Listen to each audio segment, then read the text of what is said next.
Greetings and welcome to Winning Saturday Night. How's everybody doing this evening? I'm Winning Reality. That is Shelly. Hey. And we are here for another fun edition of Winning Saturday Night. How's everybody doing out there? We've got a big week. Just want to thank all those YouTube members that have reoccurring memberships. They're scrolling at the bottom of the screen. Thank you guys so much for keeping the channel going with your contributions. And of course, you have a prepaid super chat at the beginning of every month. So make sure you use it. And thank you to Shelly and to Wolfram for being my reoccurring subscribers over on Rumble. Thank you guys so much for that. No problem. Off and running. How is everybody doing out there this evening? Wolfram, thank you for dropping these links. And listen to the wolf. Listen to the wolf. Listen to what he says. Arr. He wipes his paws, he lopes it and howls, and he is here. T-Rex Trucking was here. He stopped by, he drove on by. Hopefully he's still here. But he drove on by to say hello there, friends. Hello there, friends.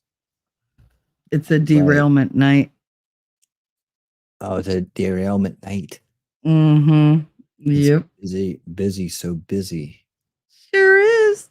Sure is. There's only one original show called Derailment. All right. So, yeah. Derailed. As far as I know.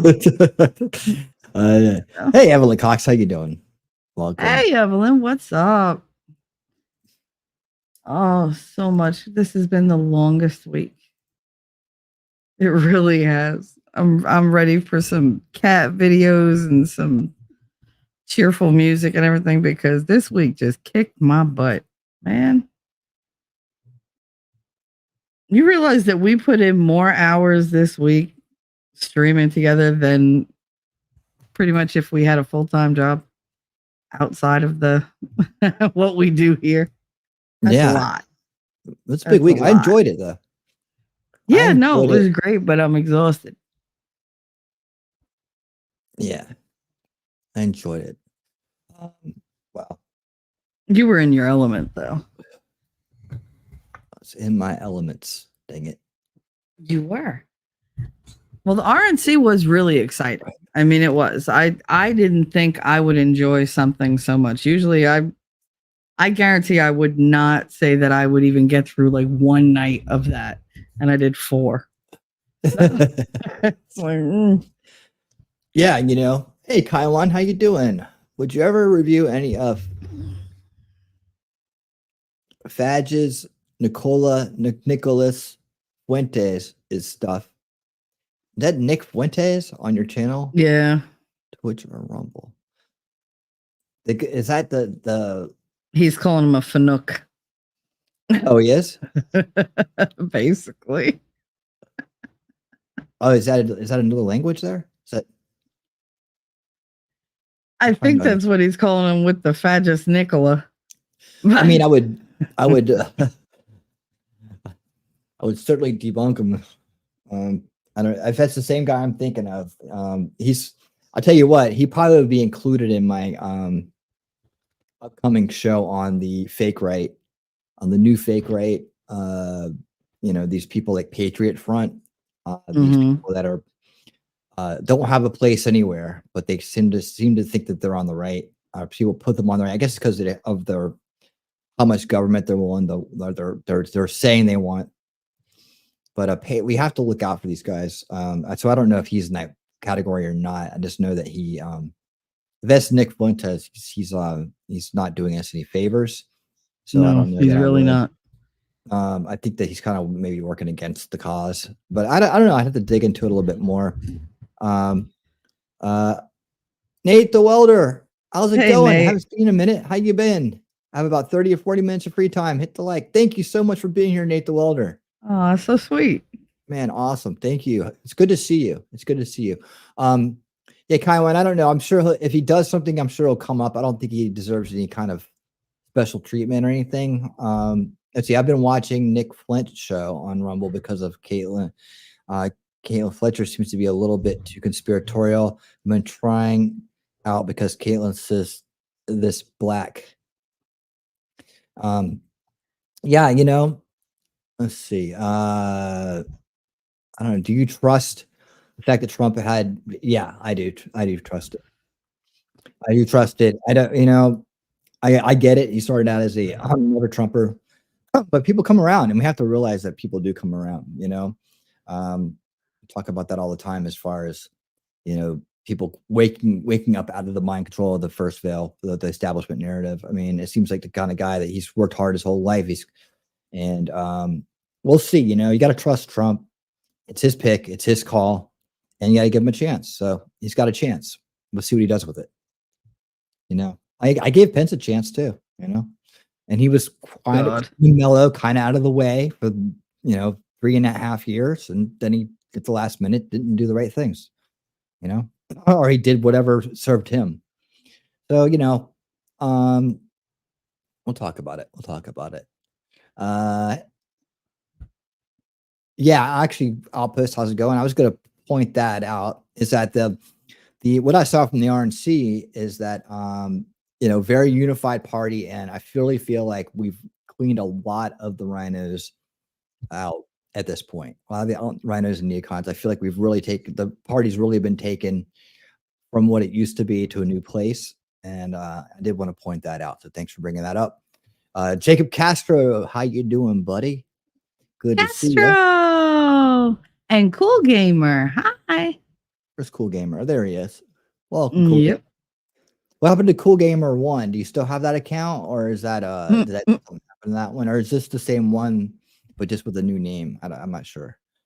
I'm just curious. And you're pretty excited. Rhea Ripley is back. Boy, that's a great storyline. Oh yeah, we love Rhea. Can't wait.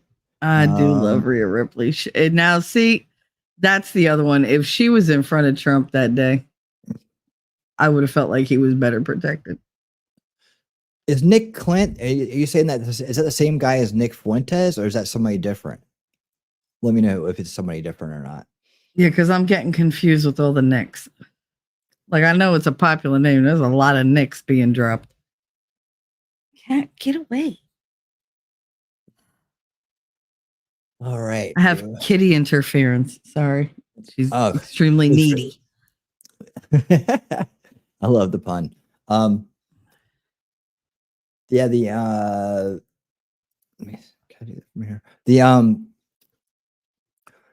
at least it's not me this time. When my kitten gets up here, I feel like I might take the whole show down. Yeah. Like, mine just wants to take me down. She's just in my face. Not the same thing as Clinton. Well, yeah, I didn't think it was Nick Clinton, but it is. When you say Nick and then there's Nick Fuentes, that's a big difference because that guy's got, he's got a history. Oh yeah. I mean, I've come mouth on him. I've come to that show before. I just don't, I've been there listening and stuff like that. But she's got a lot of people in there, and I don't know that she, I don't know what that show's like, but I don't know that we would ever be able to communicate or talk. But I have watched it. Like I said, I think as far as Caitlyn goes, I like her work against wokeism and exposing what's going on in schools. I think it's her strongest point. I think she should keep fighting that fight for sure. Some of her other takes, we probably disagree on some things, but if she's against socialism, I'm against socialism. So in that respect, I try to find out what we have, where we align, like what people, I try to find out what we align about, what we have in common, what things we agree on. And I work from there. Because there's a lot of different opinions in the world. So it just depends on how open-minded they are as to how well we'll get along after that. If they're extremely closed-minded, not willing to put their own beliefs to the test or revet their sources or anything like that, like I am, we might have difficulty communicating at some point. But I'm always willing to give something a try. I'm always willing to give someone a try. Yeah. And to see where it goes from there. So thank you for bringing that up. Guys, what's going on? It's Saturday night, man. Like I said, we've had a big week. We spent 4 days at the RNC. And like I said, I've never watched 4 days of the RNC ever. And I wanted to make sure I provided a place for the people that wanted to see it and wanted to watch it with people to do it. And that's what we did. And we had a great time, and it was better than I thought in a lot of ways. And like I said, I felt like, compared to 2016, where I saw a little bit of it, it looks way different. It looks very much, I mean, yeah, they were behind Trump then, right? But there was a lot of sketch in the room, and there was just very little sketch in the room this time. So I was pretty okay with it. I mean, yes, there's some things here and there, but man, not bad. Not bad. Hey, Medcore. What's up? Even all just about to order my Sunday lunch. All right. Nice. I'm having Australian for dinner too. Okay. I'm Cannibal. having Australian. Hey, how often does anybody have Australian cuisine? I'm having Australian cuisine for dinner. You want to tell them exactly what you're having? Yeah, I'm having a porterhouse steak from Outback. There you go. with their traditional Australian house salad and traditional Australian broccoli, and Australian broccoli. Yeah. Why is it Australian? Because it's down under the steak. Yeah. Everything in Outback's Australian. What are you talking about? All right. I love Outback. I can't say nothing bad about them. People complain about it. I know. I so good. I have the things I like there. So what can I do about it? I've never left a piece of steak behind. I can tell you that. Yeah. Yeah. They do nice work with the steaks, I think. Yeah, they do. The bloomin' onion is amazing. The pumpernickel bread is really good. Yep. The croutons are awesome too. Croutons are awesome. Salads. Mac and cheese. The great homemade ranch dressing is pretty good. They got homemade ranch. Yeah. I like the house salad there better than most places. So just a little update, guys. Rumble and X, as you know, my Rumble channel and my X channel are in a heated competition right now. They are both trying to get to 500 followers as fast as possible. They're competing and daily exchanging, taking turns being in the lead, like daily, like neck and neck. Off. However, Rumble, listen up. However, at this point, X has pulled ahead and now is in the lead by a little bit of a comfortable margin at 453. And Rumble is running a little bit behind at 446. So Rumble, you need to catch up, so X doesn't get too far ahead of you. And the way you can do that is if you're watching on rewatch or if you're watching live over on Rumble, you just hit the follow and make sure you hit the bell too, so that you get notifications.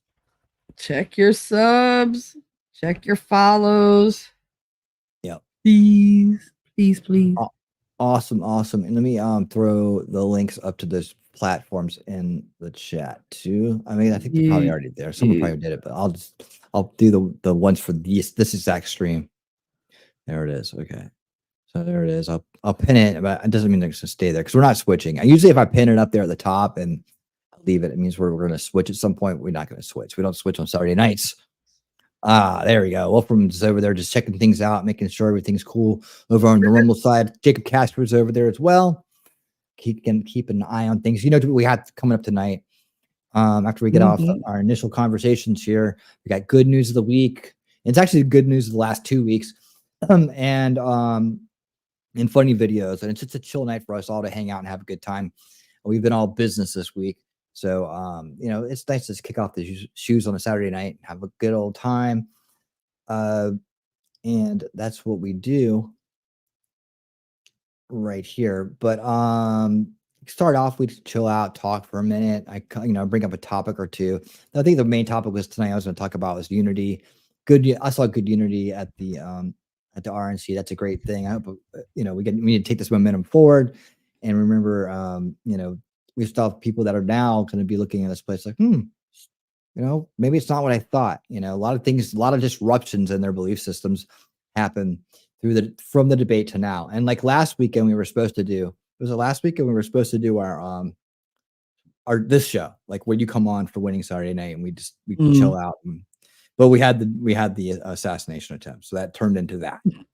So that's why we're making up for last week's show, even though it was an important night. We needed to all be together and talk about what was going on. But we wanted to make sure we had our fun night too with you guys. Yeah. So we moved it up to this week, and now we're doing that. So we're going to stick to mostly the good news. I won't get into too much of stuff, but I will say this week is going to be a full week for me here. I'm got to get back to Unrig the game on Monday. Of course, we're going to do old school watch party Sunday. Let's start with that on Sunday night. And we are going to, I think we're going to watch the JD Vance movie, and we're going to look back into U.S. prison gangs as our other topic. I did find the one on the social media though. Barnes actually wrote me back on X and reminded me of the name of that film he was talking about. So I'm going to check it out. Awesome. On that. I've never seen any trailers or any previews for the JD Vance take of that movie that was based on his book, but the crowd wants to see it. Daisy wants to see it. T-Rex wants to see it. I'm guessing a lot of people will be really interested in this movie right now. So we're going to do that. So that'll be this Sunday, but Monday, Unrig the game. We're going to talk about Vivek's future, what he's been talking about. I got a few clips from him. He did a great job at the RNC. So it'll be Vivek night on Monday night, 8 p.m. Eastern for Unrig the game. And then we'll read chapter 5 or chapter 6 or something like that of Woke Inc. That's why we do it. That's how we get it done, as Vivek would say. And then Tuesday, because there's so much coming out about the assassin deceased potential, the assassin, because he did take someone down. I'm going to come back with more information on that. I want to make sure that you guys get the base takes on that. We're going to debunk things that are flying around. I swear, I just saw someone over on V server earlier put up a video about how it's not really the guy. I'm like, here we go. We're back to Aurora, and we're back to Sandy Hook. We're back to all these other places where people thought that wasn't the real guy. I mean, his parents basically said it. They DNA confirmation, but there's still people that aren't getting the full story. There's also the water tower person. I got ideas about that. There's who's responsible. So, like I said, we're gonna find that we fall into two buckets of any video you watch is gonna try to take you down one road or the other, which in thought, right, and trying to figure this out. And one's gonna be, did they do it alone? Of course, it's the really fringy stuff, like it wasn't him at all, right? There's always gonna be that. Judge Maddie, what's up? How you doing? Judge Maddie. Yeah, it sounds like a party, doesn't it? That place in Meth Country, prison gang sounds like a party. Yeah. Don't you start too. Go away, cat. I got the other one. Well, Meth Country is all kinds of places, including South Georgia. Believe that. Let's see. Yeah, so we're gonna do that.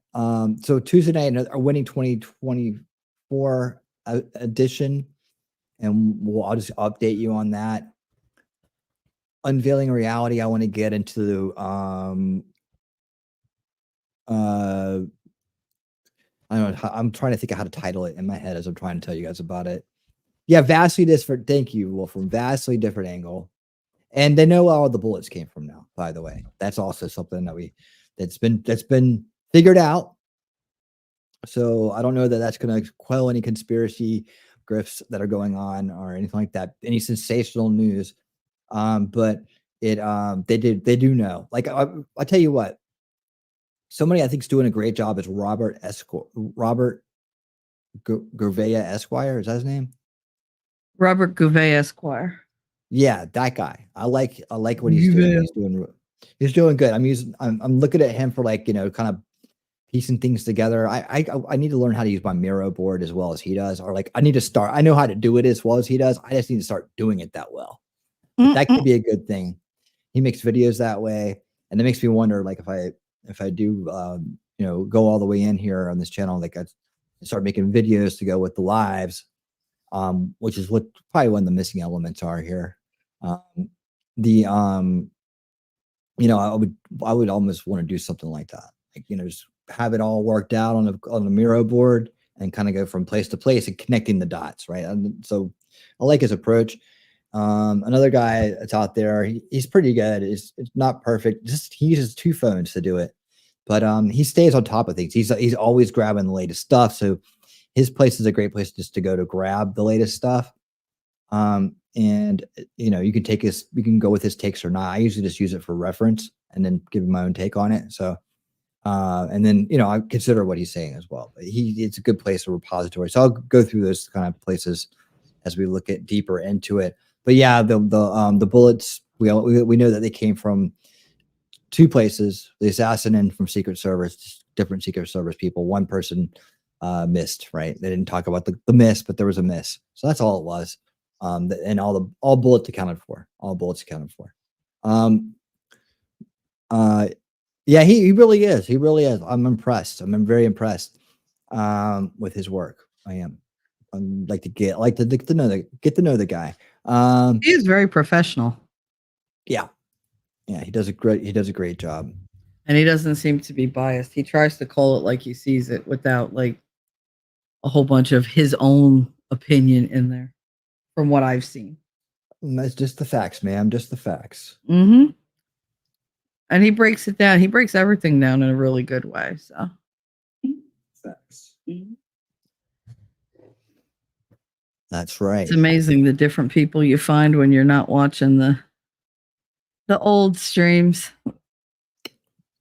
When you step outside the circle. Yeah, the internet's a big place. YouTube's a big place. It is. Let me see. So we're doing the good news here in just a bit, just a little bit longer hanging out. I want to make sure I got my playlist in order on good news, and then we're going to go right to that. So first and foremost, let's see. Where's that? We need to do, Shelly, why don't you update everybody on what's going on with you and your move, and what's it like having the 2 of you guys in the house? This is one of the questions I wanted to ask you on the side, but I didn't get a chance to. What's it like having the house, just the 2 of y'all? Just talk for a minute and let us know what's going on. People need to know this. They want to know. Give you time to do stuff. Sure, no problem. Let's see. What's going on with my move? I haven't done a whole lot of packing this week. I've been trying, but with the whole thing going on, that pretty much ate up all my energy and time. So I've been making phone calls and trying to get stuff like lined up. And when you're moving from one state to another, there's so many more boxes you have to check. So I have to call this person, that person, that department, have healthcare transferred over for the kids, and like all this stuff going on. But I'm getting these like cute little texts from my mother and a couple from my daughter. My daughter doesn't ask how I am. No, she texts me, "Hey, how are the cats? How's Connor? Okay. Miss yous." And I'm like, really? I'm doing well. How are you, child that gave me such 5 freaking days of labor pains? But that's okay. Like, didn't even ask her, "How you doing, Ma?" Nothing. But my mother sent me like pictures as she's updating the house and putting stuff away. And she was very excited that they put up their little flagpole on the porch this week. So she has her American flag out, and she's talking to like people in town, and they were telling her, where she could get a, nice size Trump flag or a Trump sign, because they're old Trumpers out where, we're moving to. And she sends me this video of her. She's like, "Look, they bought a mower." And I was like, "Who bought a mower?" She's like, My husband and Katie went into town. They bought a mower." And she sends me pictures of this old fashioned push mower, not the motorized kind with 4 wheels. No, the kind with 2 wheels that goes chicka, chicka, chicka, chicka, chicka, and does shit all. So she sends it to me, and I was like, I said, there's no way you're mowing all the property with that. She was like, "No, they're having fun. He's having fun. It's great." I was like, "No, listen to me carefully. You, ma'am, are not going to want to do the property with that. It's fine." "Oh God, Michelle." I was like, whatever. So she goes and they take video of her mowing and they send it. My daughter sends it to me. And I was like, yeah, that's not going to last. Look at her. And she was like, yeah, this is fun. Ha ha ha. In the video. About 6 hours later, I get, look what we bought. You know, my mother's ass was in one of those riding mowers, right? I was like, I knew it. I knew it. And she's just riding around the backyard. Do. I was like, dear God, she's going in circles. I was like, woman, it's a mower. Go in straight lines or you'll make me crazy. If she decides to like do curvy line, that will send my OCD for symmetry into overdrive. It will drive me as crazy as the painting she gave me that isn't centered. Like I can't with this woman. She does not understand how my mind works. I'm watching this video going, I hate it. I hate it. I hate it. Don't do it. Don't do it. Nope. She's not going to do straight lines. She's going to drive me crazy on purpose. She's 81 years old, intent on driving me cuckoo before she leaves this world. Little does she know it's not that far of a drive. Really not. We could walk there. I might actually have to back up. But yeah, she's like, it's my new toy. Yeah, I'm sure. I was like, I don't want to know nothing about your toys, woman. I know too much already. Oh, Lord. Oh, those conversations will start making their way into my damn show. Yep. Yeah, what are you doing? You want me to talk about sex now? No, I really don't. Guys, I was over on Indies last night for a couple hours, stopped in, hung out with some really great, cool people. Awesome to see you, Andy. Thanks for stopping in. Say hello. Hope you hang out with us. We're just doing good news and funny videos tonight. And we're starting off with some stories about Shelly's new home where she hasn't quite got to yet. No, I'll be there soon. Painting on the wall is off by it's really off centered. Like you can tell. Like I've seen pictures. No, I sent him the picture of it. It's it not a millimeter. Me insane. It drives me insane. It looks very intentional. Like it looks like something like either you would it was just done really bad, or like it's like the whole thing slid down. Like it looks like it slid down inside the frame is what it looks like to me. But that's not all. That's not all. I mean, the adventures of Mother Perez and Pennsylvania. Oh, you're absolutely welcome, Indy. I'll definitely come back by and hang out and get to know you, get to hang out and talk about cool stuff with you guys. Get to know the crowd and everybody up there. Seem very nice, and I do appreciate the opportunity to come chat with you for sure, for sure. And so that's not it. There's also. Mother Perez also has what? She's also already found Bigfoot. That's right. She's already found Bigfoot. Here it is. Yeah. That's the ghost trail behind the house or near the house, I should say. Right. And they went back there and the first thing they ran into was Bigfoot. Look at it. There it is. How about that? And she posted it on Facebook. I was like, oh, dear God, woman. Like, really? She put a post about Bigfoot on Facebook. She's about to be way more popular than she planned. Dear God. Because they eat that shit up. To be truthful, part of me wants to repost it on X and like tag her in it so that she gets bombarded. But I don't know if I'm quite that evil yet. I'll save that for when she really aggravates me. But yeah, and of course, anybody want to take a crack at this one? Well, I mean, she's put this and she tagged my cousin Barbara, who lives in the same county, who I didn't know lived in the same county. So apparently, I'm going to have a lot more visitors than I thought.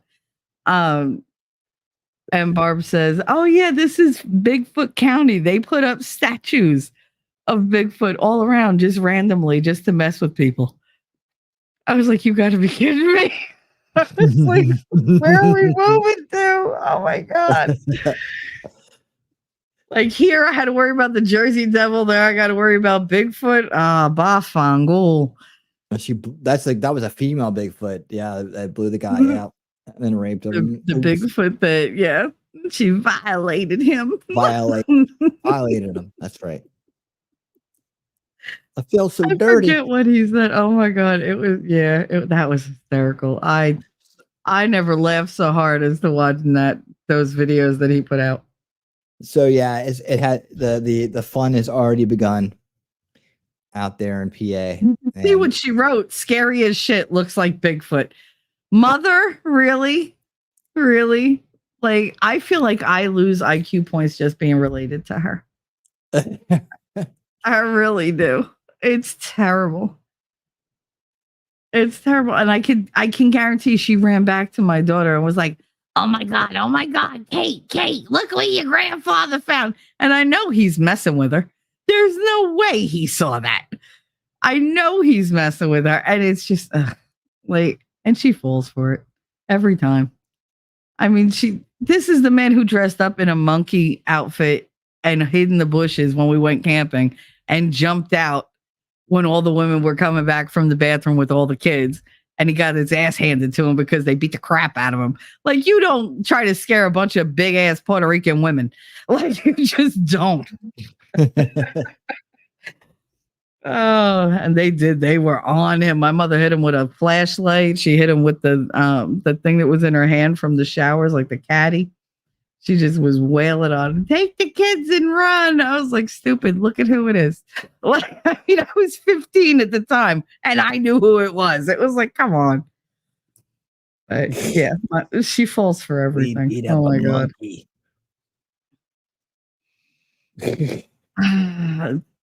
I mean, it was funny and everything, but I mean, I knew he was going to do it. But I mean, scared the crap out of the kids. I tell you that. He scared the crap out of those kids.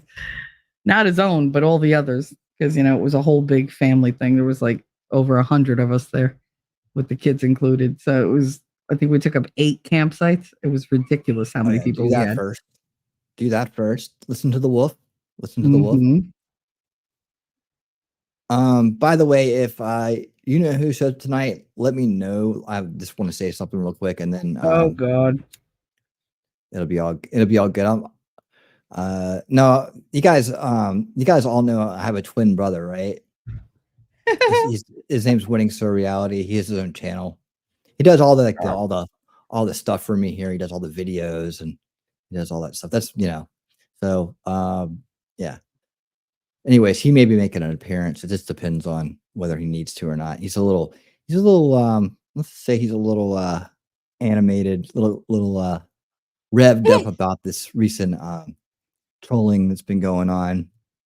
So he may end up making an appearance. He likes to stay in the background for the most part. He's the artsy one, you know. He's the artsy creative one, but he's also the kind of the wild one too. He's also one you got to kind of look out for. But we're twins. We're twin brothers. So I may bring some pictures of us together or something like that. You guys can see us when we're going up. Anyways, I'm letting the mods know that, so you don't quite time them out right away.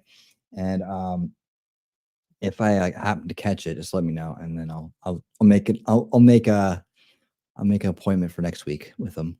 All right. Yeah, because we won't see him from our side, guys. Till next week. Yeah, I kind of now Winning Surreality is always kind of a little bit around. He's a little bit around, you know. So he may see it and say something. I don't know. Anyways, let's get back to this.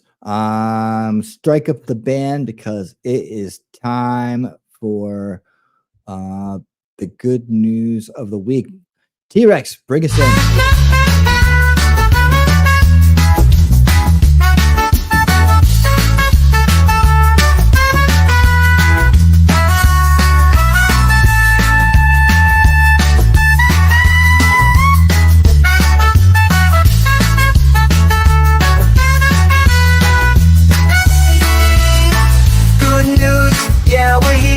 Spread the word, bringing joy and love to each and every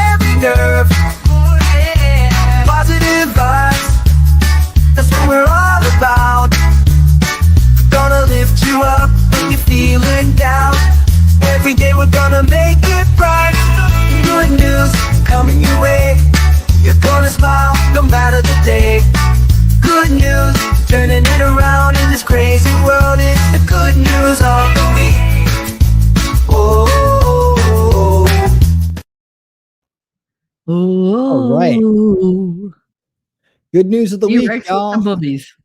You know, I really do I love it. appreciate each and every one of my actors in the winning surreality really is what it is, the winning surreality parody universe. They are great actors, they're great talents, musicians, performers, and I'm just lucky to have them be part of the channel. So there you go. Hey, good news, breaking news. Failed DEI Secret Service Director Kimberly Cheadle will resign by Monday, according to Brandon Tatum. Great. According to a Only 8 lot of days. people on X. Yeah, it's been reported. I mean, of course, someone has to take responsibility. You know, shit rolls downhill, but major fails go to the top. You know, hey, look, Yep. there's kind ones, but friend, Socialism Sunday, the socialist president candidate spoke outside the RNC. Who's that? Who is a socialist candidate? I don't even know. I have no idea who that is.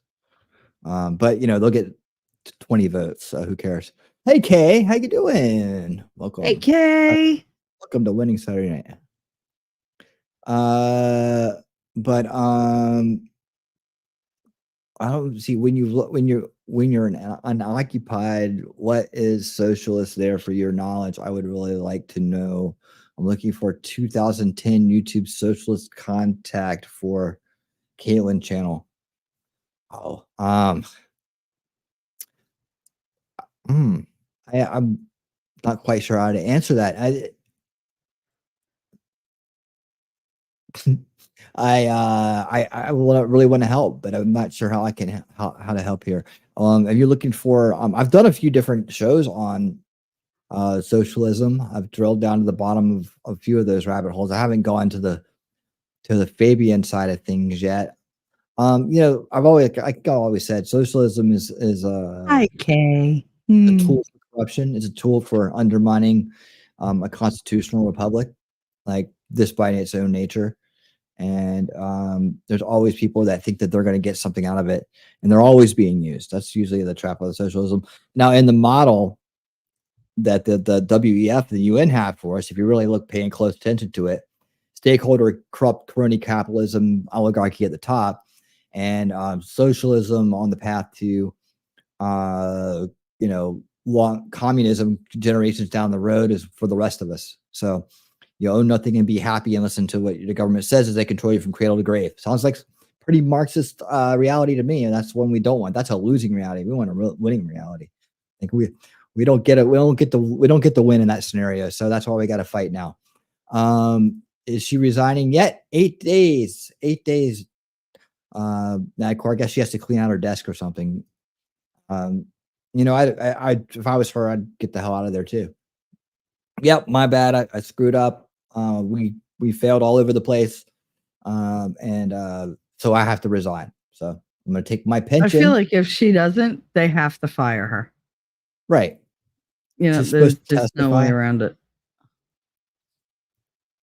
Supposed to testify Monday. I hope it's really happening. It should. I mean, either way, if she sticks around, she'll be fired by you know, January. So I mean, I don't think Trump's going to keep her around. Yeah, and we're counting on him to win. She looks miserable. Jeez. Yes, indeed. Okay, so I'm gonna try doing it this way. Hopefully, it doesn't screw anything up. I have a bunch of tabs open. But I'm just gonna kind of like do like this. There we go. As long as you don't have to reboot, we're good. That's true. Okay. Next piece of good news, and then we're gonna get into the videos portions of it. Well, actually, no, I got a few different things. I'm trying to mix it up a little bit. Got more X posts this week than videos for YouTube. Well, probably the same. But anyways, won't read the whole thing, but former U.S. President Donald J. Trump's physician, Dr. Ronnie L. Jackson, no relation to Samuel L. Jackson, but maybe, I don't know, has confirmed in a letter today that President Trump was shot through the upper right ear by a high-powered rifle. I think we knew that.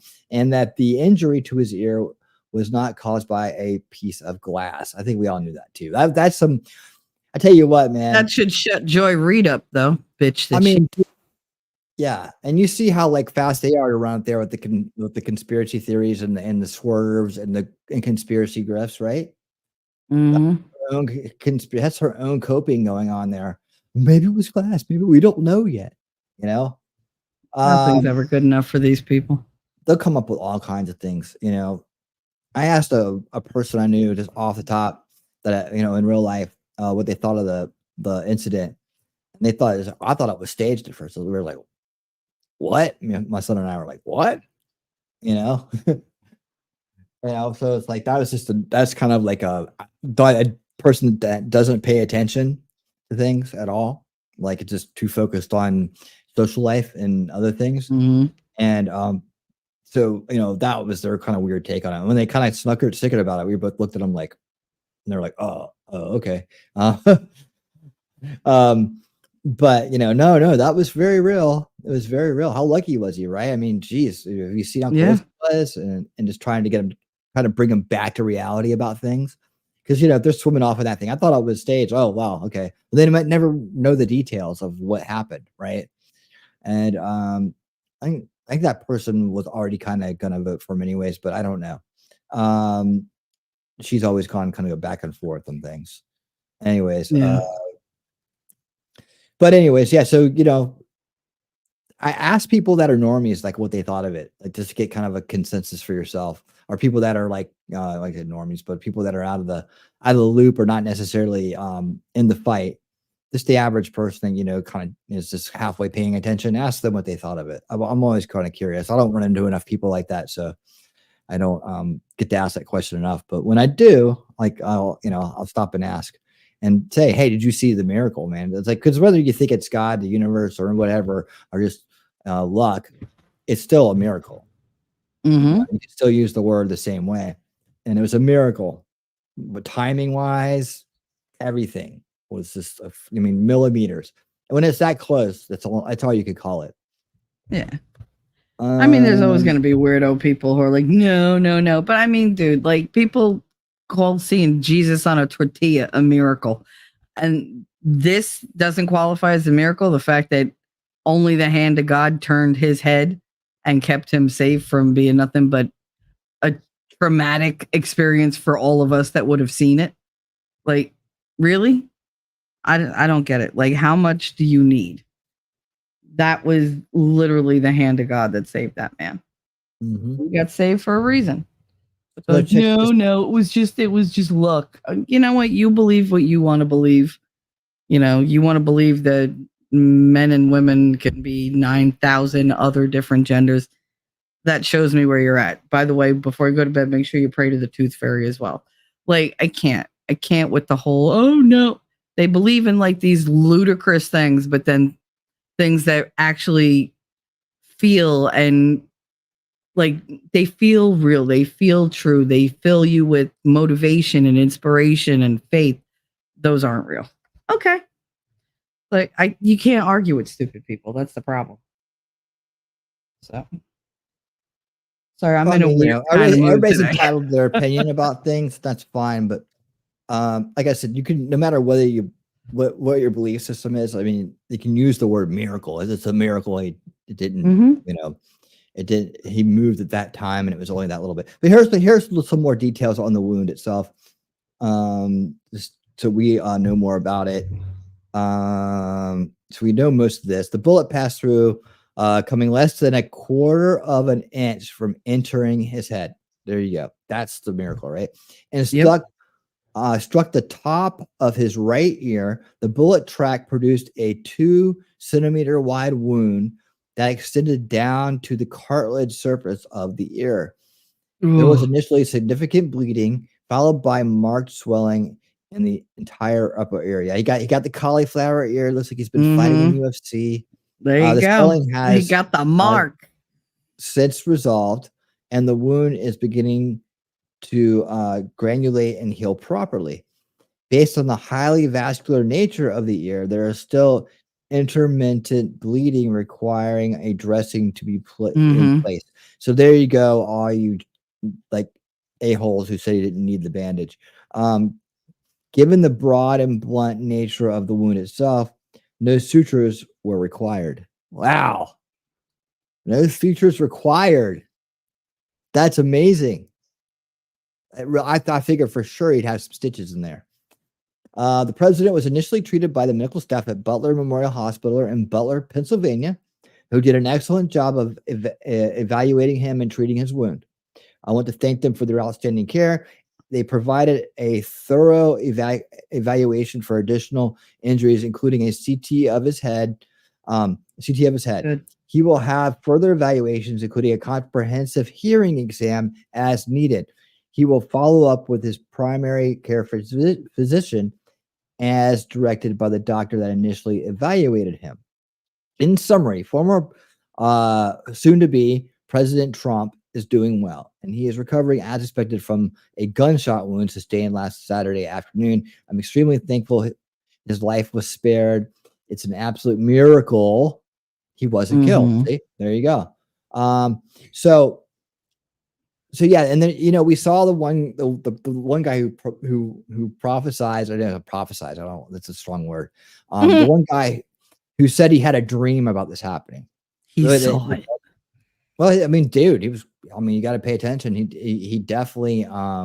I definitely was like, wow, when you see somebody get that close to being right, in a dream and be 3 months ahead of it. Oh, yep. If I had a wacky conspiracy channel, I would be saying that he was part of it, right? He planned it. He should be investigated because God, don't put that out there. Oh, come on. I told Kelly before the show, I'm gonna sneak off and I'm gonna start a conspiracy channel and just start making all these wild connections, everything to see how fast you're gonna start a kook channel. Yeah, that's what you should have just said. An experiment, right? To see how fast it blows up and see how see if it just flies by this channel or what. And I'll just come up with the craziest things I can think of, and I'll make all the connections, that don't fit, but I can make them fit, kind of thing. And just for fun, just to see how it works, and it'll be like a social experiment. And then then maybe I can make a documentary or do a video on it or something like that. Talk about funny. Yeah, you never know. That's the problem, Silly. They don't have that much belief in God and how He works. It's yeah, true. It's the part of the problem with that is that people are still holding on to their childhood impressions, right? Their childhood archetype. If how many times have you heard about the bearded man in the sky, right? Where they think God lives on a cloud. Like when someone says something like that, they have a very childlike view of it, right? They cut their learning off, they cut their thinking off about it at a very young age, right? And they still believe that people think that God and the angels are sitting up in clouds. That's just that's a very childlike Sunday school kind of approach to it. He's in the sky. But no, see, I'm gonna push back on you because children have hold on. I'm gonna finish it, and then you can push back on it. All right. But I'm saying, as a kid, you don't have a concept of what's outer space, the universe, and so on. Very young age, and a lot of people do think God's just right up there in the sky, heaven's in the sky, and hell's in the middle of the earth somewhere, right? Those are the visualizations you'll get from cartoons. Yeah, they think it's right under the crust. Right, you'll get those visualizations from cartoons, children entertainment. It's walking them into the bigger concept, but then when you understand, I did the whole Outer Veils first episode where I went to I talked about let's get way out of our heads, right? Let's go way out and think big, universally big, just to kind of give people an idea of how teeny tiny small we are and how lucky we are to even be matter, much less intelligent life matter, right? And so that puts you in the right perspective for the Outer Veils series. That's why I started with that, to kind of get us, here's what we know right now about where the hell we are, right? And that puts us in a great place to start looking at universal law, universal rules, and higher elevated concepts. It's a very different kind of show from what we do as far as what's in front of us right here, mind control, the system that we are born into, and how we're going to create solutions to change this over time and make this a better world, right? This is more about the meaning of life. This is more about why things happen, from a more universal energetic level. That's what that series is about, and that's what the outer veils are about. So anyway, go ahead with your pushback now. No, I'm just saying that, saying that we think of God as like this bearded man up in the heavens or whatever. I tend to see God in pretty much everything, and everything beautiful, everything terrible, large, small, it doesn't matter. I do tend to believe that the divine is in everything. There's a breath of the divine in everything that exists on earth and outside of it and in between. But I do maintain from my childhood the image of God that was implanted there, because that was what my original faith was put into. And children tend to be very innocent souls. They have a pure belief. They're not corrupted by any of the cynicism of the world yet.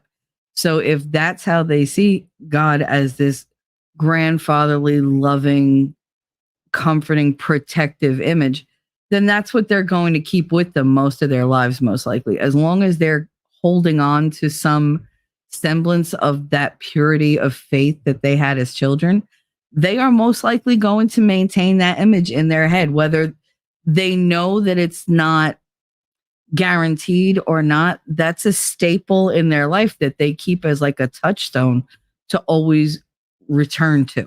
You need that starting point that you can always go back to when your faith is being tested, when your life is getting beyond overwhelming. You need that thing that as a child got you through whatever you were getting through, that thing that you believed wholeheartedly in, because how could it not be? You need that strength of belief, of faith. And I think that's where that comes from. I think that's why we cling to it. As adults, yes, functionally, we can think, okay, that's not really what God probably looks like. God's probably more like energy, or he's like this, or he likes that. We adapt, we, evolve, we incorporate all the different things that we've learned. But essentially, you're going to go back to what you learned as a kid in that respect, because it personifies God to you in a relatable way. So you no longer feel alone.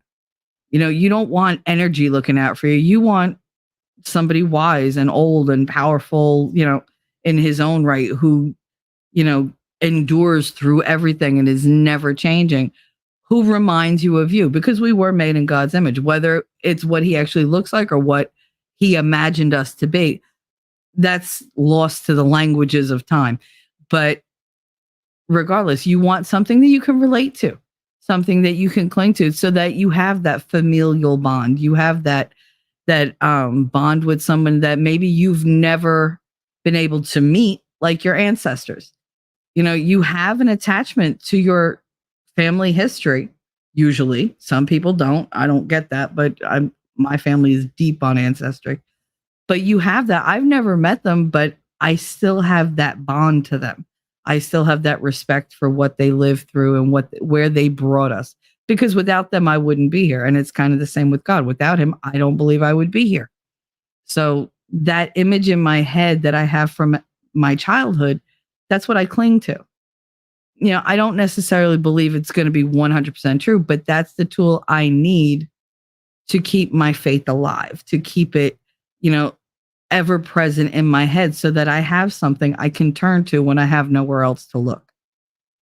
So that's my take. But children are the purest thing out there. So when they believe it, yeah, if they're going to cling to that, then I think if you carry anything with you from your childhood, that's not a bad thing to cling to. It's really not. Well, the whole point was the fact that people that want to dismiss God, use that as a reason.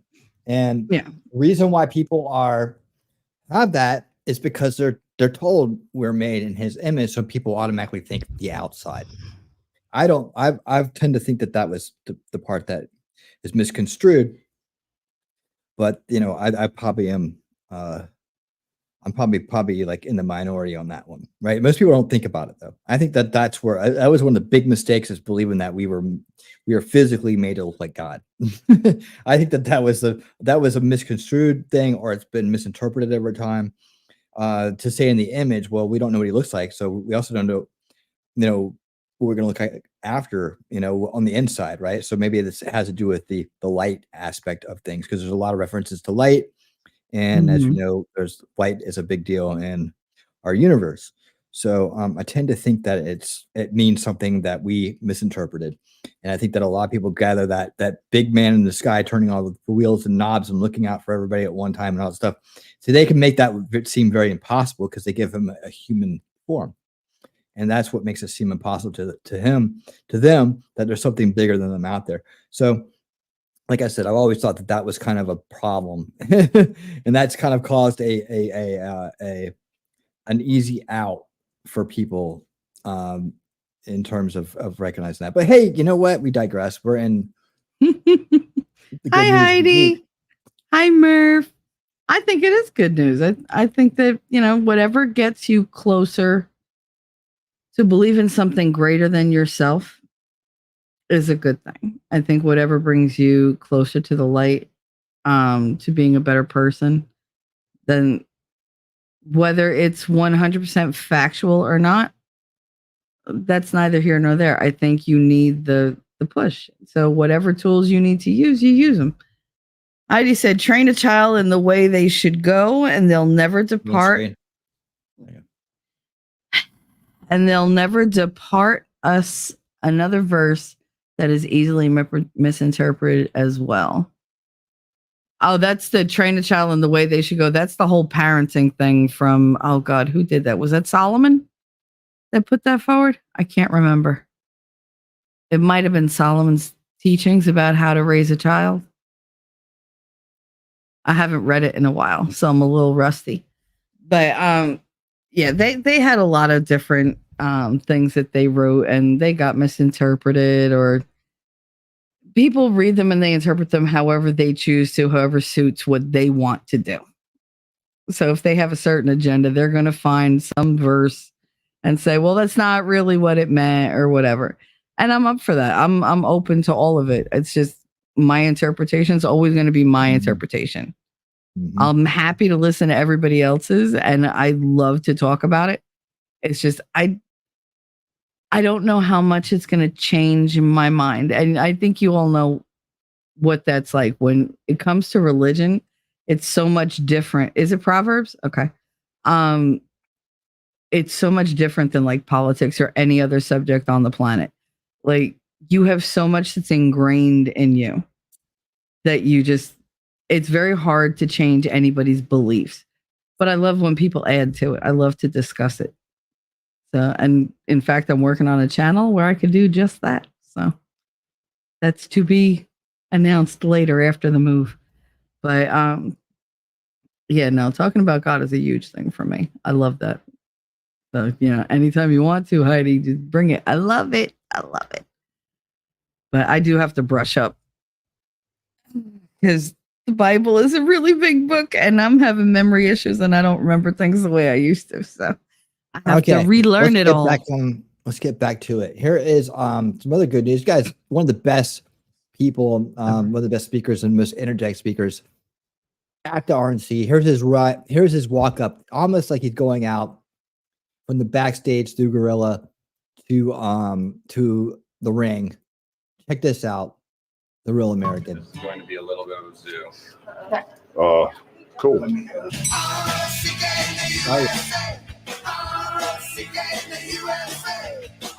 Here comes the copyright. Lame. I can't wait to rip this shirt off. Trumpomania running wild. So I need your scissors, brother. Perfect. Yeah. Bring the scissors on. This should be entertaining. I've been a fan of yours since I was 4 years old. Ready, sir? Yes, sir. I've been a fan of you my whole life. Thank you. All right. I can't see him. Yes, he's bigger in person. Exactly right. Every speaker is not allowed to sign this. So Pretty cool. Oh, boy. Y'all sign the sign. and we're walking. Here we go. There we go. Hulk Hogan, take on the stage. We didn't get a chance to see Hulk Hogan speak at the RNC. Was enough. And I said, let Trumpomania run wild, brother. Good job, sir. You crushed it. I don't feel it till I get out there. Can I please have a real American beer? Thank you for having me here. Good job, man. That was awesome. Oh, good to see you, killed it. brother. There you go. Holster rocking it out in the USA. Pretty cool, huh? It's always fun to watch. Yeah. So I mean, the RNC was rocking. Trump had a rally today in Michigan. They're back on track. They're back getting it done. They're getting it done. And let's see, this here. That and that. Okay. Yeah. So so did Biden. Biden's back. I mean, COVID or not, he's back out there. No mask, I guess. I mean, he had a rally in Michigan too. What the heck? Let's figure this out. There we go. Well, there's what it looked like. Was this major arena? Where was Trump at today? Echo. I don't know. Well, Biden was in a high school gymnasium. So let's take a look. I don't know if that's copyrighted or not. Probably. I'm trying to be what I'm destined to be, and niggas trying to take my life away. I put a hole in it. Oh, that's the original. It's not the new one. Why not use the original? I mean, use the. So yeah, I guess he's supposed to speak right there. It's at the mic, and that's all press from back in here. There's his major Simpson supporters back in there. Meanwhile, there's Trump. I watched the Michigan gathering. Trump was at the Van Andel Arena, a 12,000 seat arena. Okay, yeah. Arena versus gymnasium, high school gymnasium. Yeah, they reached 20,000 capacity with the floor people. Is it just me, or is there more diversity at a Trump rally than at a Biden rally? I mean, of course, you know what diversity means. It's like, but look, there's not a lot of diversity there. Are they running even? I don't know. I would think there'd be a lot more rainbows out there in that crowd. If I just can't tell, but I'm more expecting to see a clown show. Yeah. Of course, we all know that. We all knew that Trump was killing it. I thought Biden was going to drop out because of COVID. I thought, what happened to that? Everybody keeps trying to do that. They keep coming up wrong. And then once the DNC is done, the convention's done, it locks it in. We'll be done with that narrative for a while. All right, let's put this away. All right, wrapping up the X portion of this. There you go. Got a blast from the past here. Blast from the past. And let's bring up the last big sensation. No, I got, the thing about it is I hate to say it, but people don't really remember that Ron Paul used to have huge rallies. I mean, it's like he's just brushed under the rug. He had huge rallies. I mean, huge. And you know what he did? He spent his time right. There he is. There's T-Rex. He spent his time right. He went to colleges and places like that and spoke to young people about the philosophy of liberty. He reintroduced that, re-inspired that in people. And that's why we had so much support coming up in that generation from like 10 years ago. A lot of people figuring out, hey, this is the way. I want to be free. This makes sense to me. And Ron Paul remembered, this is what our country's about. This is what rights are about. This is where they come from. This is what they're supposed, he relit the torch of liberty. That's what people say about Ron Paul. He relit the torch of liberty and ignited that inside a whole generation. We got to keep that torch going. We need to keep reminding people what liberty is and where it comes from. That's what Ron Paul did so well. Let's listen to what Ronald Reagan has to say. It's a story about a woman who walked into a bridal shop one day and told the sales clerk that she was looking for a wedding gown for her 4th wedding. Well, the saleswoman asked, just exactly what type of dress are you looking for? A long, flowing white dress with a veil, she responded with assurance. Not totally convinced, but afraid to offend the woman, the sales lady said, you know, dresses of that nature are usually more appropriate for brides who are being married for the first time, for those a bit more innocent, if you know what I mean. Well, the lady retorted and put her hand on her hip. I do know what you mean, and I can assure you I'm as innocent as the rest of them. Despite all my marriages, I remain as innocent as any first-time bride. And you see, my first husband was a dear, sweet man. It was a terrible tragedy, actually. All the excitement of the wedding was simply too much for him, and he died as we checked into the hotel on our wedding night. I'm sorry to hear that, said the clerk, but what about the others? Well, my second husband and I got into a terrible fight in the limousine on the way to our wedding reception. We haven't spoken since and got the marriage quickly annulled. What about your third husband? Asked the store clerk. Well, the woman replied, he was a Democrat. And every night for 4 years, he just sat on the edge of the bed and told me how good it was going to be. Oh.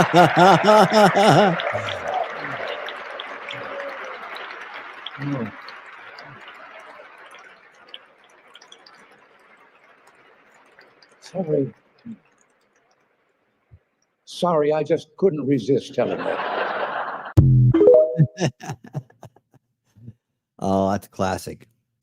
Classic show. Mm-hmm. And thank you for that, Heidi. I do appreciate that. I couldn't remember where that was from, but thank you again. I do appreciate it. Y'all are good at keeping me on my toes. I love it. Wolfram Biden is out campaigning. He must really be worried since he campaigned from his basement in 2020. Right? I mean, I find it funny that this week he's out campaigning in the same state that Trump is campaigning in. And last Saturday, Jill was out and needed Secret Service detail right over in Pittsburgh on the same night that Trump was having the rally in Pennsylvania, just 45 minutes away. It's just very coincidental. It's like they're shadowing everything that Trump does. Funny, isn't it? It's just a weird little coinky dink.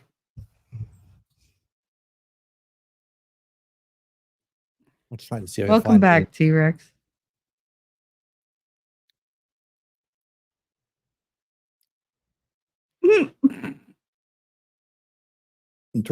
Yeah, here he is. Yeah. I mean, I'll show a second of it before we get going on the next thing, just because I'm curious.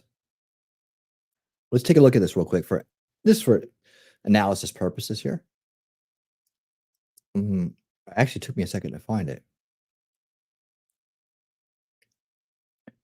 Same thing we were just looking at. Let's just analyze this for a second.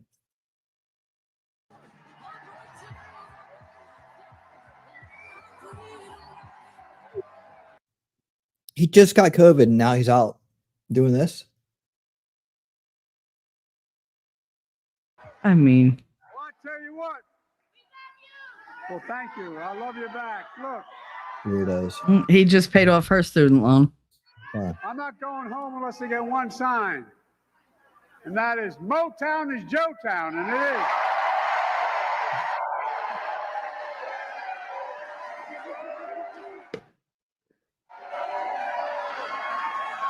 You don't know how true that is. My dad, lots of mind control victims in the house. Got me through high school and college and law school, and it's selling automobiles and everything. We always looked at Motown. A little someday of Motown. He sounds fine to me. The way he says it too, Motown. Like he's got like some kind of jive or something. Get out of here. It doesn't seem sick to me. No, it looks like he hit the tanning bed. Yeah, he didn't even look like he'd been sick. Don't sound like it either. He sounds stronger than he did like a week ago.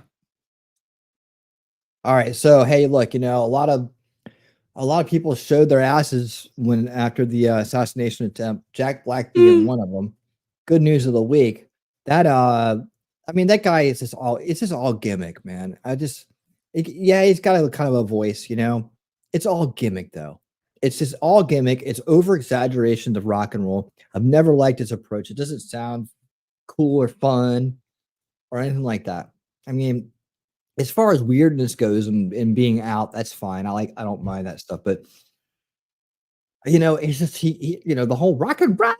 So it's just the Over the top.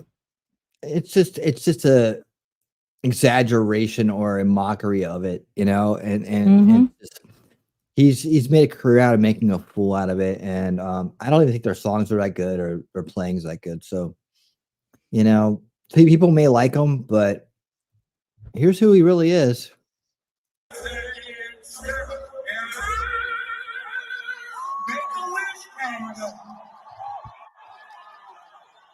Don't miss Trump next time.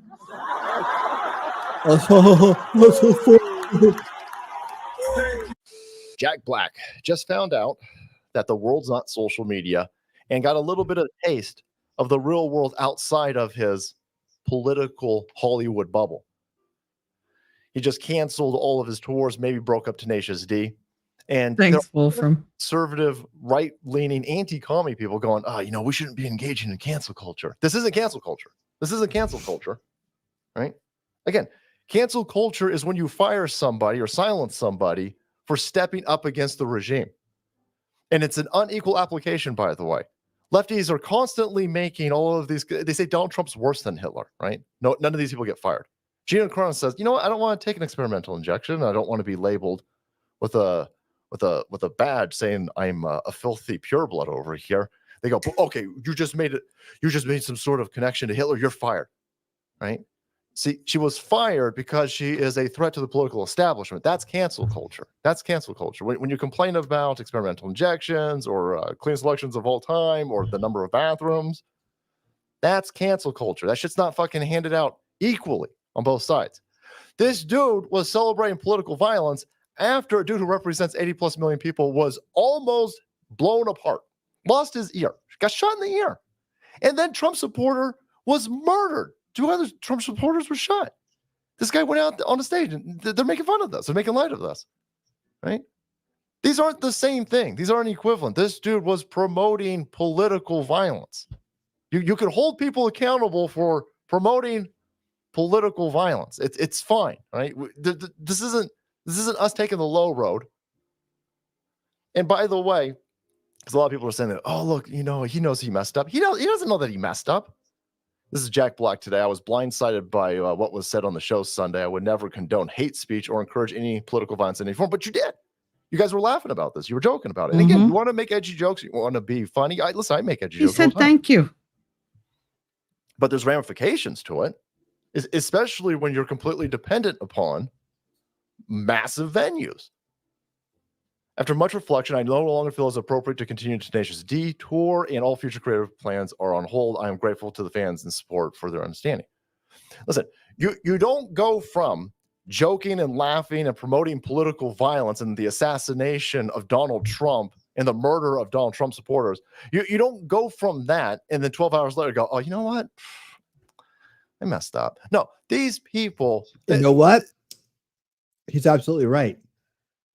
He's absolutely right. You don't do that. You don't do that at all. And neither does Jack Black. I mean, to be honest, he doesn't.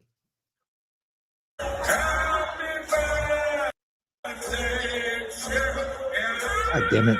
YouTube, stop with your bullshit. What an insane twist to the entire Jack Black controversy from this past week that has been the center of a lot of backlash. And now this entire story just got a whole lot weirder and a whole lot crazier. So before we get into the insanity of this video, make sure that you leave a like and please share this video because today we are going to be... Yes, please do. Awesome. Yes, please do. And no matter what platform you're on, leave a like, subscribe, and share out my videos. because we got a great show for you guys, and we'll make sure everybody gets to see it. Exposing these people for who they really are. Okay, they are not your friends. Yeah, check They out hate you, Josh Harris, and we are yeah. going to be showing all of the truth in this video today. It all started with That was basically quick. Jack Black and his bandmate Kyle Gass, who were at one of their concerts, and Kyle Gass We know that. blindsided by what was said at the show on Sunday. And then, of course, we have Kyle Gass, who said the line I improvised on stage Sunday night in Sydney was highly inappropriate, dangerous, and a terrible mistake. And I'm incredibly sorry for my severe lack of judgment. I profoundly apologize to those I've let down and truly regret any pain I've caused. From the very beginning, I was saying bet. all of this was complete BS. The apologies that we are getting from Jack Black and Kyle Gass is not because they actually feel any sort of remorse.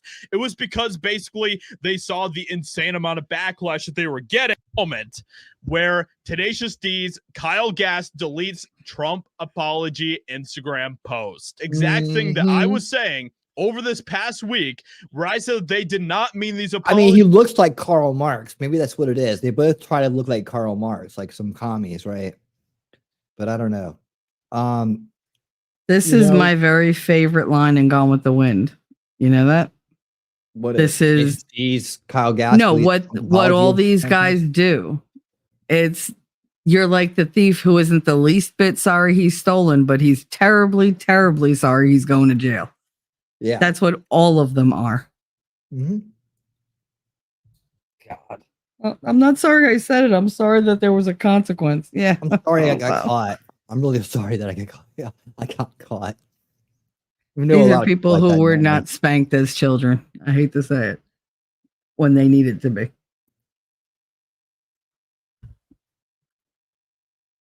What's going on, everyone? Jeremy here from All right. So speaking of weirdos and people who aren't sorry for what they do,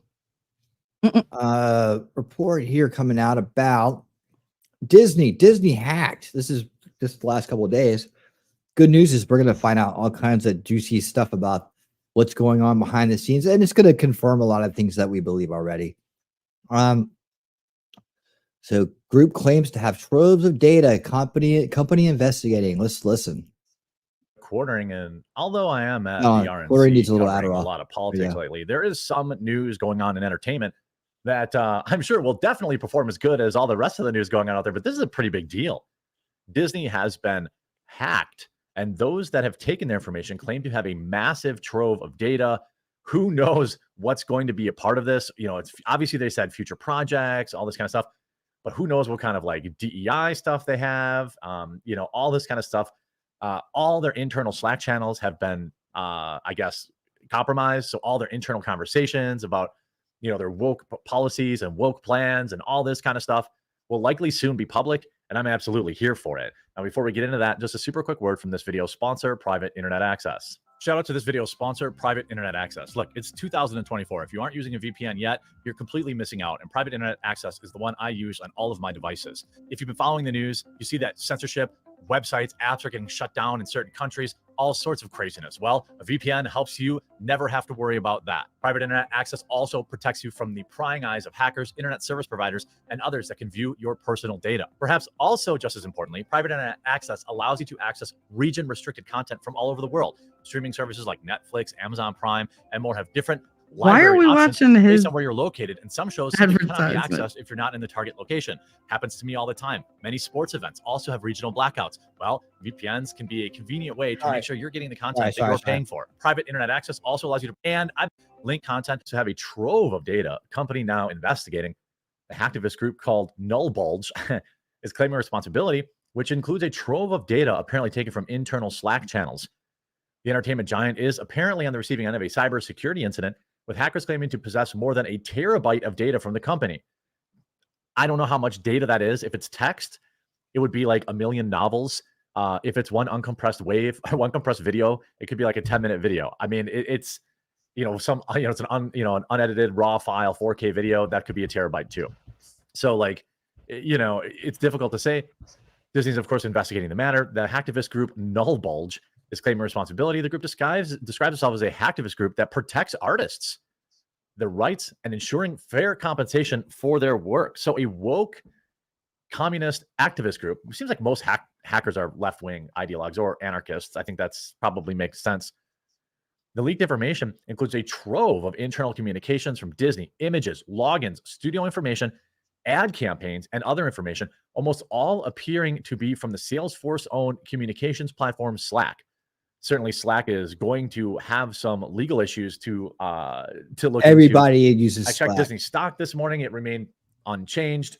I suppose they must know, or investors must not be afraid All of what big potentially is going to be corporations released. The incident is tech the latest in a companies string use of Slack. hacks that have targeted media and telecom companies this year alone. It's kind of like In the Discord for spring, business. Roku said that but more than better. 500,000 accounts were compromised in data breach. In May, Ticketmaster owner Live Nation said that it had been also on the receiving end of a hack that was selling user data on the dark web. And earlier this month, AT&T disclosed an astonishing incident in which nearly every single one of its wireless customers had their call and text records obtained. Though Oh, importantly, good. the content of the messages were not breached. What does that mean? Your text records were obtained, but the content of the text messages, so you just have like a blank text? I don't Because know they how you can grabbed get the the- text message and not have what was in the text message. That seems Yes, you odd, but I can. guess I'm not a hacker. Maybe someone can inform me in the comments. If you understand databases, then you would understand how that could happen. You just don't have the column with the text message in it. You have everything else. In the case of Null Bulge, the activist group told the Wall Street Journal it targeted Disney due to how it handles artist contracts, its approach to AI, and its blatant disregard for the consumer. Well, I'm at least half on board. I'm at least half on board with that because I think they treat consumers like crap. This is something we both agree on. I think Very there was a interesting indeed. time, a long time ago when All right, people so actually story cared time about getting here. hacked or people were worried. But yeah, so I'm looking forward to hearing what comes out about that. They gotta be sweating that. So I just threw that in there in case you guys hadn't heard about it. So a lot of news that can get missed when we have big events like RNC and assassination attempts. And I've had like some of this stuff saved since the previous week, but this is brand new. So, and then some good stuff comes up after it, right? Like Vivek Ramaswamy destroying AC after she melts down over epic RNC speech to Zinzi and black voters. Oh man, I love it when she has a fit. Don't you guys? I love it when she has a fit. Trump. He got shot, dog. They shot him. He's officially black now, bro. This is beautiful. They shot him. He was like, yeah, I'm having a fire. He was fine. He was doing like this and walked out with an American flag on him. Like this. He put one in. Like, I'm a real thing. I'm out of here. That's hard, bro. I wasn't even finna vote. I'm voting now, dog. He got it. He won. I wasn't even finna vote. I had no skin in the game. I like that shot. He won. Fuck the bullshit. He had real op. What the? Joe Biden biggest op is the stairs. That's it. He had real op. Somebody really tried to listen. That's how you know he a real bro. Trump been just ready to go his whole time, and like we gotta his ass and missed. And just get his ear and miss. That's crazy, bro. Hey, Mexican, you Trump? Yeah. Hell yeah, that was good. Huh? You say amen? He not God. What? That was crazy. It is. All right, guys. So we got to talk about Vivek. Isn't it great to see comedians be able to say what they want to say again? Like he's not going to get canceled for that. Hi, Daisy. Who, of course, bought down the House at the Republican National Convention with his speech that was targeted at Gen Z, young voters, and black Never people, go okay? woke. And that has triggered. Yeah, I was say, oh no, they got Daisy. She's woke now. You've just awakened. There you go. I'll fix that for you. Including people like AOC and mainstream liberal media liberals, socialists, communists like Van Jones. And I want to go ahead and play a quick clip here of what Vivek said about Gen Z that got AOC so upset. And our message to Gen Z is this. You're going to be the generation that actually saves this country. You want to be a rebel? You want to be a hippie? You want to stick it to the man? Show up on your college campus and try calling yourself a conservative. Say you want to get married, have kids, teach them to believe in God and pledge allegiance to their country. Because you know what? Fear has been infectious in this country, but courage can be contagious too. That too is what it means to be an American. Wow. Honestly, guys, I can't believe that Vivek is not the VP right now. Like, such a big missed opportunity.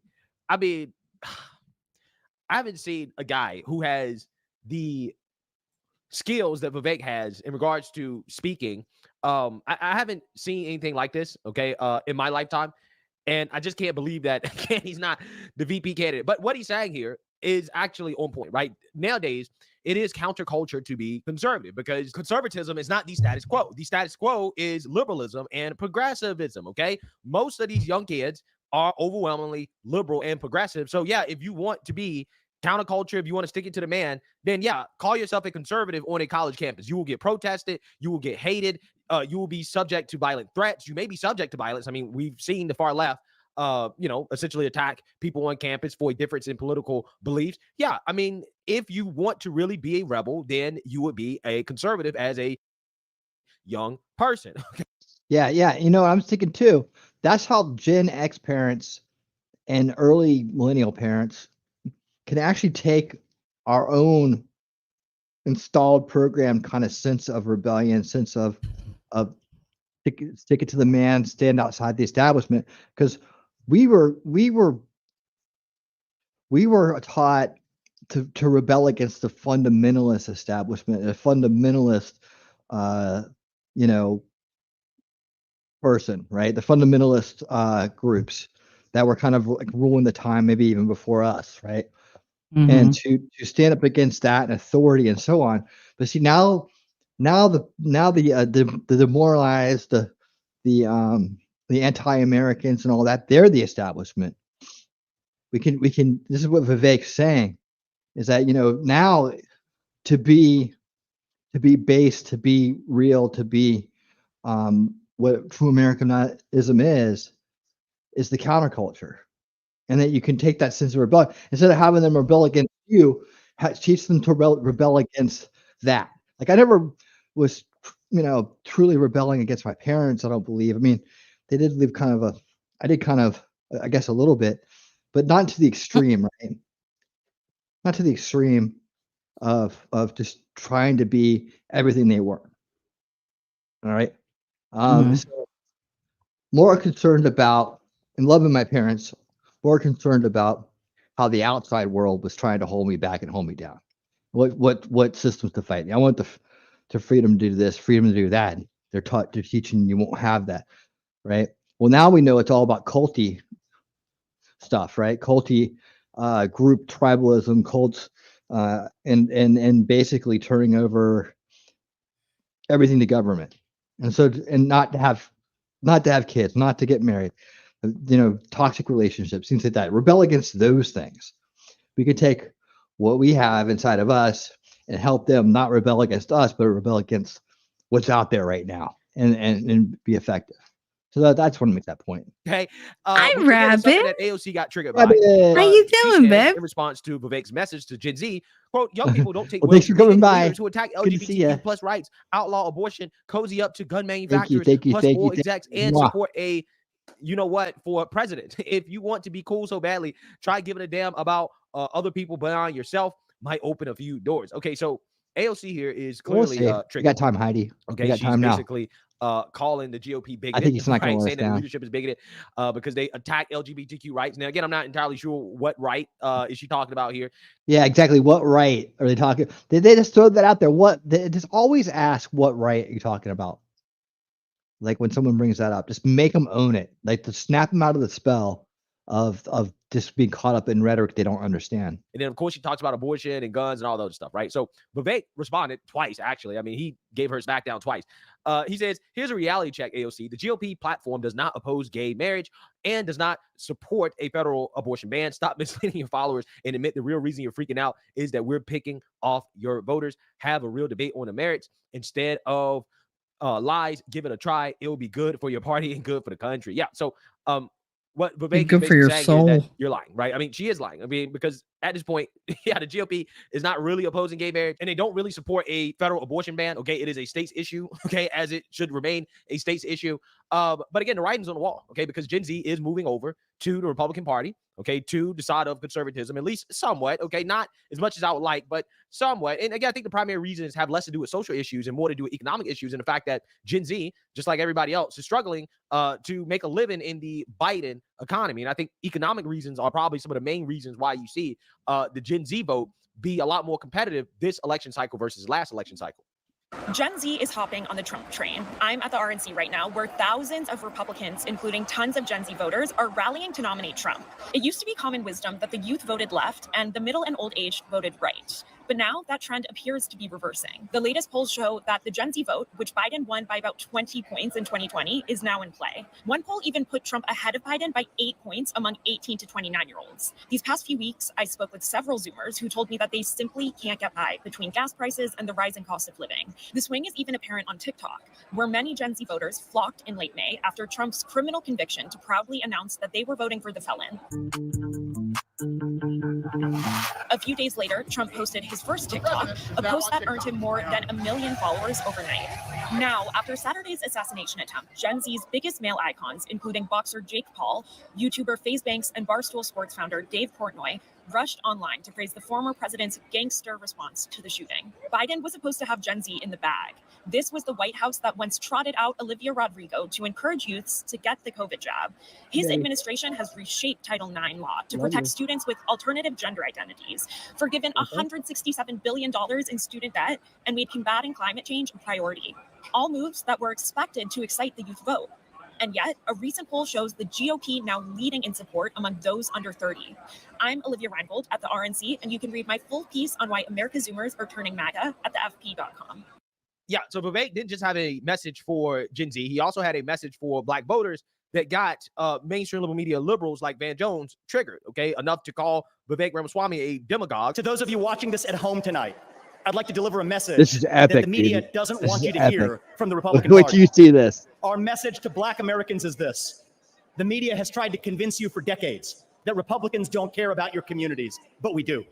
We want for you what we want for every American: safe neighborhoods, clean streets, good jobs, a better life for your children, and a justice system that treats everyone equally, regardless of your skin color and regardless of your political beliefs.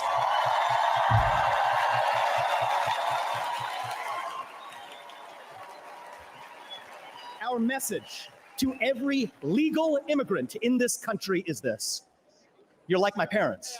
You deserve the opportunity to secure a better life for your children in America. But our message to illegal immigrants is also this: we will return you to your country of origin, not because you're all bad people, APC's response to but because Van you broke the Jones law. attack to And the this. United States of It's America epic. was It's founded epic. on the rule of law.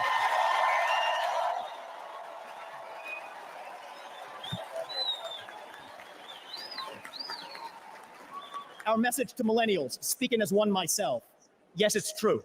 Our government sold us a false bill of goods with the Iraq War and the 2008 financial crisis, loading up our national debt that falls on our generation's shoulders, telling us that if we took out college loans, we'd somehow get a head start on the American dream, when it hasn't worked out that way. But we can't just be cynical about our country, because the United States of America is still the last best hope that we have, and we deserve a better class of politician, one who actually tells us the truth, even if it comes with some mean tweets from time to time. I love that part.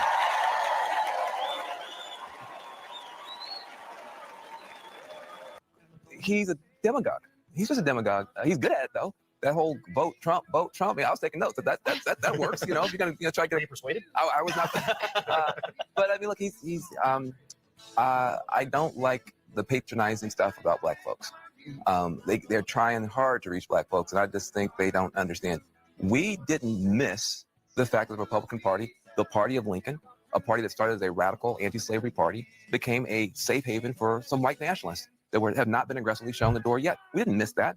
African Americans are one of the most politically sophisticated and engaged populations in the country. So when people say act like we're dumb, we just somehow missed that there are people in the Republican Party who have been unfriendly. You just lose the audience from the door with that. Yeah, so the last time I'm that Van sorry, Jones isn't called David Vivek Duke friends with Ramaswamy the a demagogue Clintons? for a speech that he gave, or whatever Vivek said at the debate, Vivek had this message for Van Jones that I think is extremely appropriate in this situation. We demand a government that tells us the truth again in this country. That's what we require. We can handle the truth. That's what it means to be a citizen of this country. So I say that on that last debate stage to a bunch of Republicans that are shaking in their boots. These are the things you're not supposed to say in the Republican Party even today.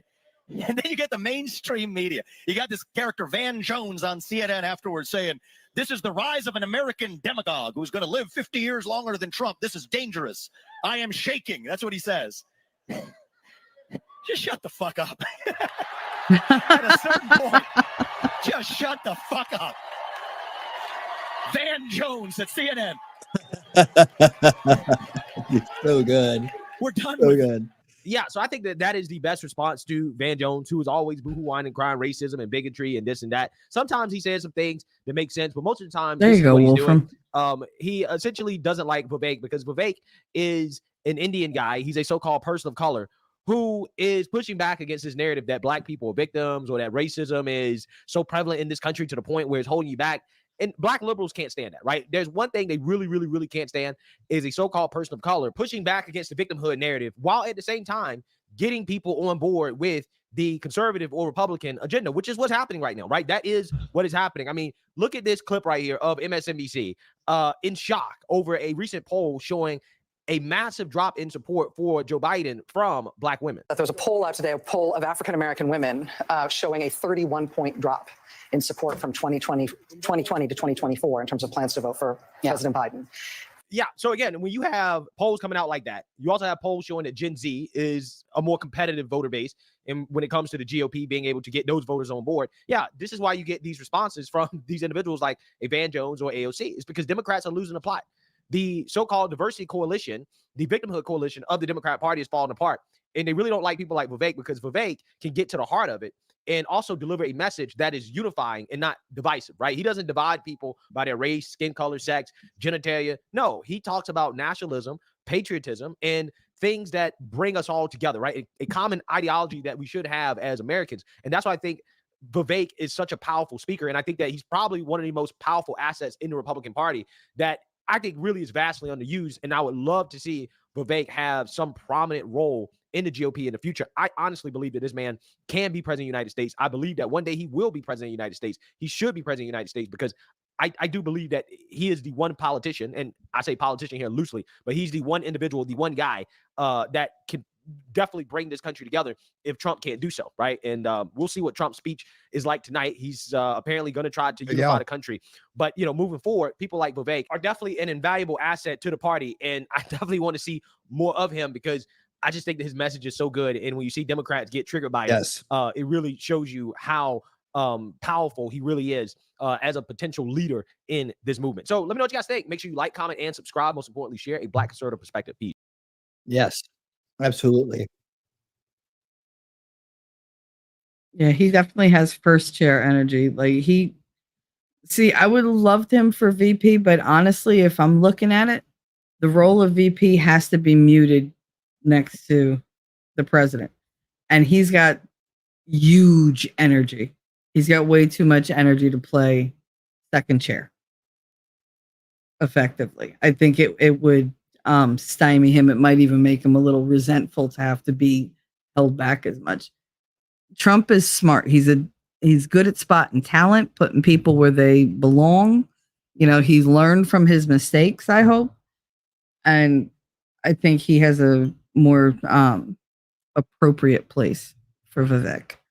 Someplace he could learn and still use his strengths. So Absolutely. That's just and like my I've said before, I think Vivek is the model for the next wave of anti-establishment leadership.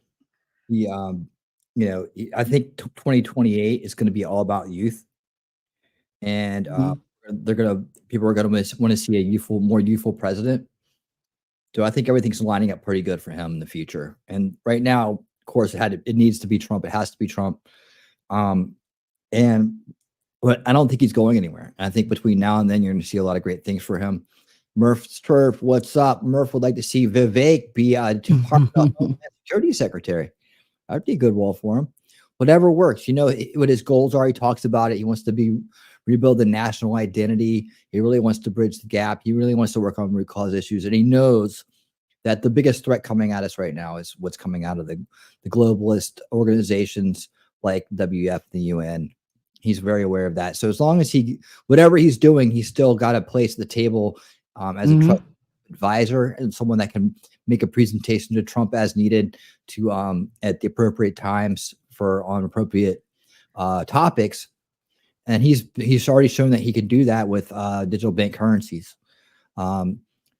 Digital central bank currency. Yes, he's already put that bug in Trump's ear, and Trump's already against it. So he's already doing his work. So we're going to keep a close eye on that young man and his career for sure, for sure.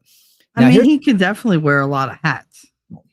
Even like putting him in the Senate, there could be benefits to that with his eloquence, his ability to persuade, his knowledge base that he could just pull facts out of nowhere at the drop of a hat. He could outlast all the old biddies that are still clinging to life in there.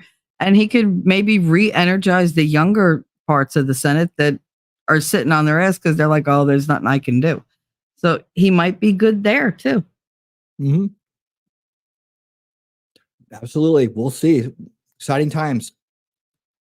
Okay. Real quick, we're not going to go through the whole, I don't think we're going through the whole thing here, but just a little bit of news you may have missed, some good news and everything that's going on. Check it out. We got some post-millennial. Meta removes restrictions on Trump's Facebook and Instagram accounts. Quote, in assessing our responsibility to allow political expression, I believe the American people should be able to hear from the nominees for president on the same basis. Funny. This is just after about a day ago, literally a day ago, Trump threatens to send Meta's Mark Zuckerberg to prison if reelected president. Surprise, surprise. I wonder if the reason Mark Zuckerberg built that underground bunker in Hawaii was because Trump's pretty mad at him and Trump's going to win, huh? Yeah, Zuckerberg's in control of an explosive product, metaphorically, of course, but with a lot of potential to change a lot of minds in a moment. So I can see why he has a bunker. Doesn't want to be responsible. They also know they're losing ad revenue and engagement every time that Trump is on Truth Social, and the only place it's getting reposted are basically 2x via side accounts. They realize that during election year they're actually losing money by not having him on. There's no way to lure Trump back onto any of these platforms. Well, they need him more than when I was now. working, I was mainly working with Facebook before Trump's first victory, and it was a powerhouse. Sounds good. I'm telling you, it was the Wild West, and there wasn't a single publisher on the entire internet that was as powerful as we were, and some other conservative, Daily Wire, and I think some other, even the Blaze was a thing then, and we were killing them. Like we were killing them when it comes to owning the narrative, like on social media. And Facebook was kind of where the game was at that point. Yep. Now, where's the game at? It's X, and with younger, maybe TikTok. And I think Facebook has lost a lot of relevance, and so I think this is what you're saying, and like they probably miss the engagement, they miss the action, they miss getting our data without our permission. Yeah, I'm not going to go too deep into that. Just wanted you guys to know about the high level story there going on. But yeah, I mean, Facebook has lost its relevance, I think, and the thing about Facebook is that you have like your family on there, your local friends, our IRL friends, maybe old college friends, people you grew up with the high school with. I mean, there's your whole life's represented there almost, and it makes it a difficult place to get into discussions and, long-term friendships. Like I said, we're severely impacted by the fact that Facebook was the place for a while. It was the place to get out there and do the work, and the information warfare was going on Facebook big time. So, and it's hard to get across things in text, especially to people you have your relationship started in the real world. It makes it more difficult. So I see it as a place to just maybe keep in touch with people if that's what you want to do with it. But for me, it's a past platform, something I don't use or have anymore. It's just like that's why I think it's just I remember like when we were fighting information warfare on Facebook and in Facebook groups and across that platform, because that's where everybody was, right? They started putting things in, and eventually it spelled the end, right? The censorship, and you could lose your account and all this other stuff. And it's just weird. You end up fighting with people from all different walks of life and all different time periods that they, their information about you cut off at a certain age, right?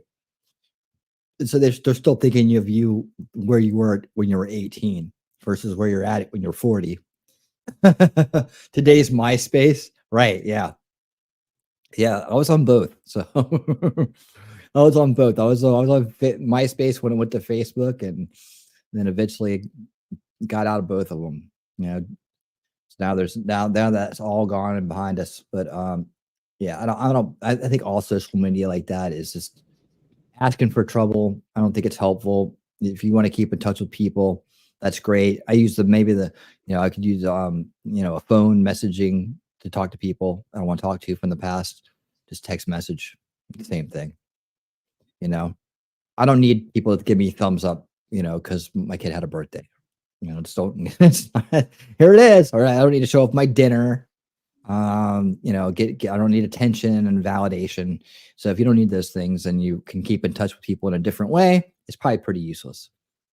What do we have up next? Yeah. So we're cruising through the good news of the weeks. This one's really good. I love, Greg Foreman and Black Conservative Perspective is a phenomenal channel. He does great work. I have a feeling this is a guy that I would get along with really great and hang out with in the real world for sure. So let's do another episode with him. This one's really good. If you haven't seen this one's awesome. You're gonna love this. Going back to our repairing history days a little bit. Let's go. But yet they're able to become millionaires because they're actually just circulating and promulgating this fear. Hold on. The Ben Shapiros of the world. These people who don't necessarily have the intellect to have honest discussions, but yet they're able to become millionaires because they're actually just circulating and promulgating this fear.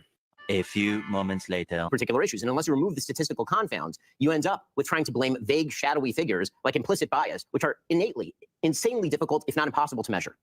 I don't know what he just said. I'm sorry, you should. I'm talking about systemic racism. And most times. Has it gotten worse since 1960? Yes, actually.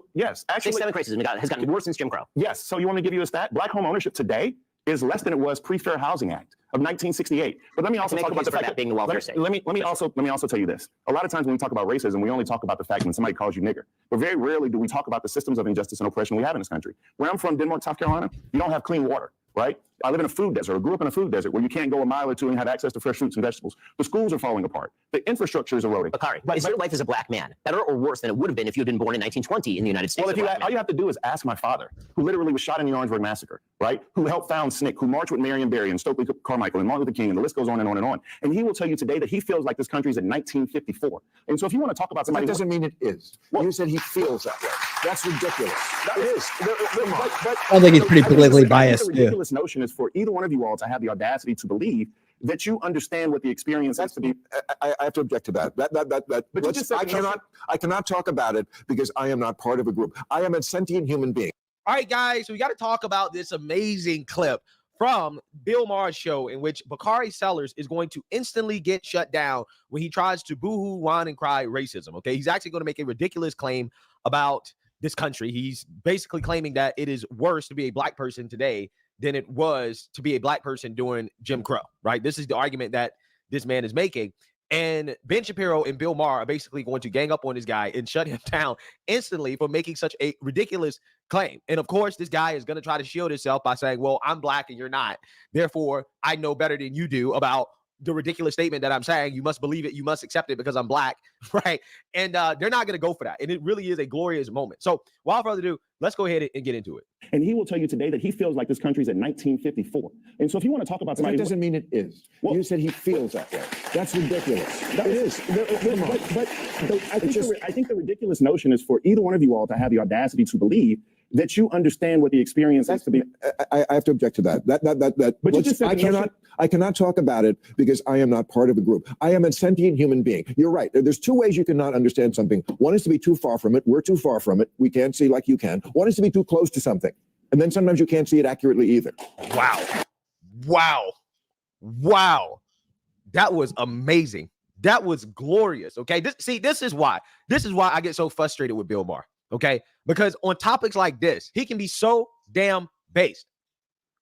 And the reason why is because he can articulate it in a way that a lot of people can't and are afraid to because they're white. But see, because Bill Maher is a liberal, he probably hangs around with these people all the time, right? He's probably seen all of the, woke nonsense. He understands how to really articulate the foolishness of it in a way that is truly at a genius level, right? So he really understands it at its core. And you can tell, okay, with that type of statement.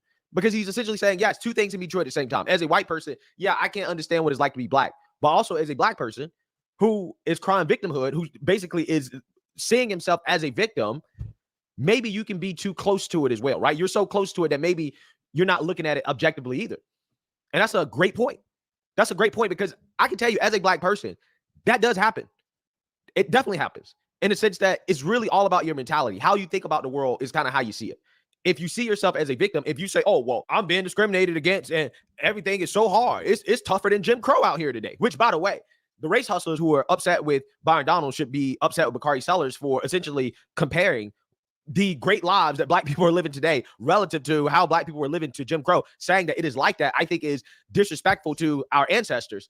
Again, let's see if the pro-blacks get upset with Bakari Sellers for making a statement. But anyways, the point is that when you see yourself as a victim, then your lived experience will be affected by that, how you perceive the world. Like, for example, my first 2 years in college, the liberal indoctrination was strong. Trust me. Okay, when you go to college, yeah, as a black person, they will definitely brainwash you into believing that you are a victim. And I bought into that. And I let that become an excuse for why I was unproductive as an adult my first 2 years in college. Although I knew I had the ability to be more productive and to compete at the highest level with the best students at the university, as long as I worked hard enough to do so. But the problem is I wasn't working hard. I wasn't working hard. I was focused on things I should not have been focused on. And then I was letting myself blame the system for why I wasn't getting good grades, because ultimately I wasn't studying, wasn't doing homework. I'll go to the classes, but yeah, I definitely wasn't reading as much as I should have been reading. I wasn't doing what I was supposed to be doing. But then the last 2 years of college, it changed because I decided to take personal responsibility for my outcome and to stop blaming other people, stop blaming the system. Oh, the white man's trying to hold me down. And those were the most productive 2 years that I've had in college. It was the start of what I would characterize as a productive adult career so far, right? But it started with that mentality change in which I saw the world differently. I literally had to look at the world differently. I stopped looking at the world through the lenses of victimhood. And I said, I'm going to take responsibility and accountability for my outcome. And I'm going to put in 100% effort. And as long as I put in 100% effort and work as hard as I know that I can work, then I'm going to have a good outcome, right? That's what's going to happen. But I know exactly what Bill Maher is talking about when he says that you can be too close to it, because it most certainly happens. And I know what it's like because I was there. Okay, there's a difference when you're blaming the world for all of your problems versus when you just start to blame yourself, right?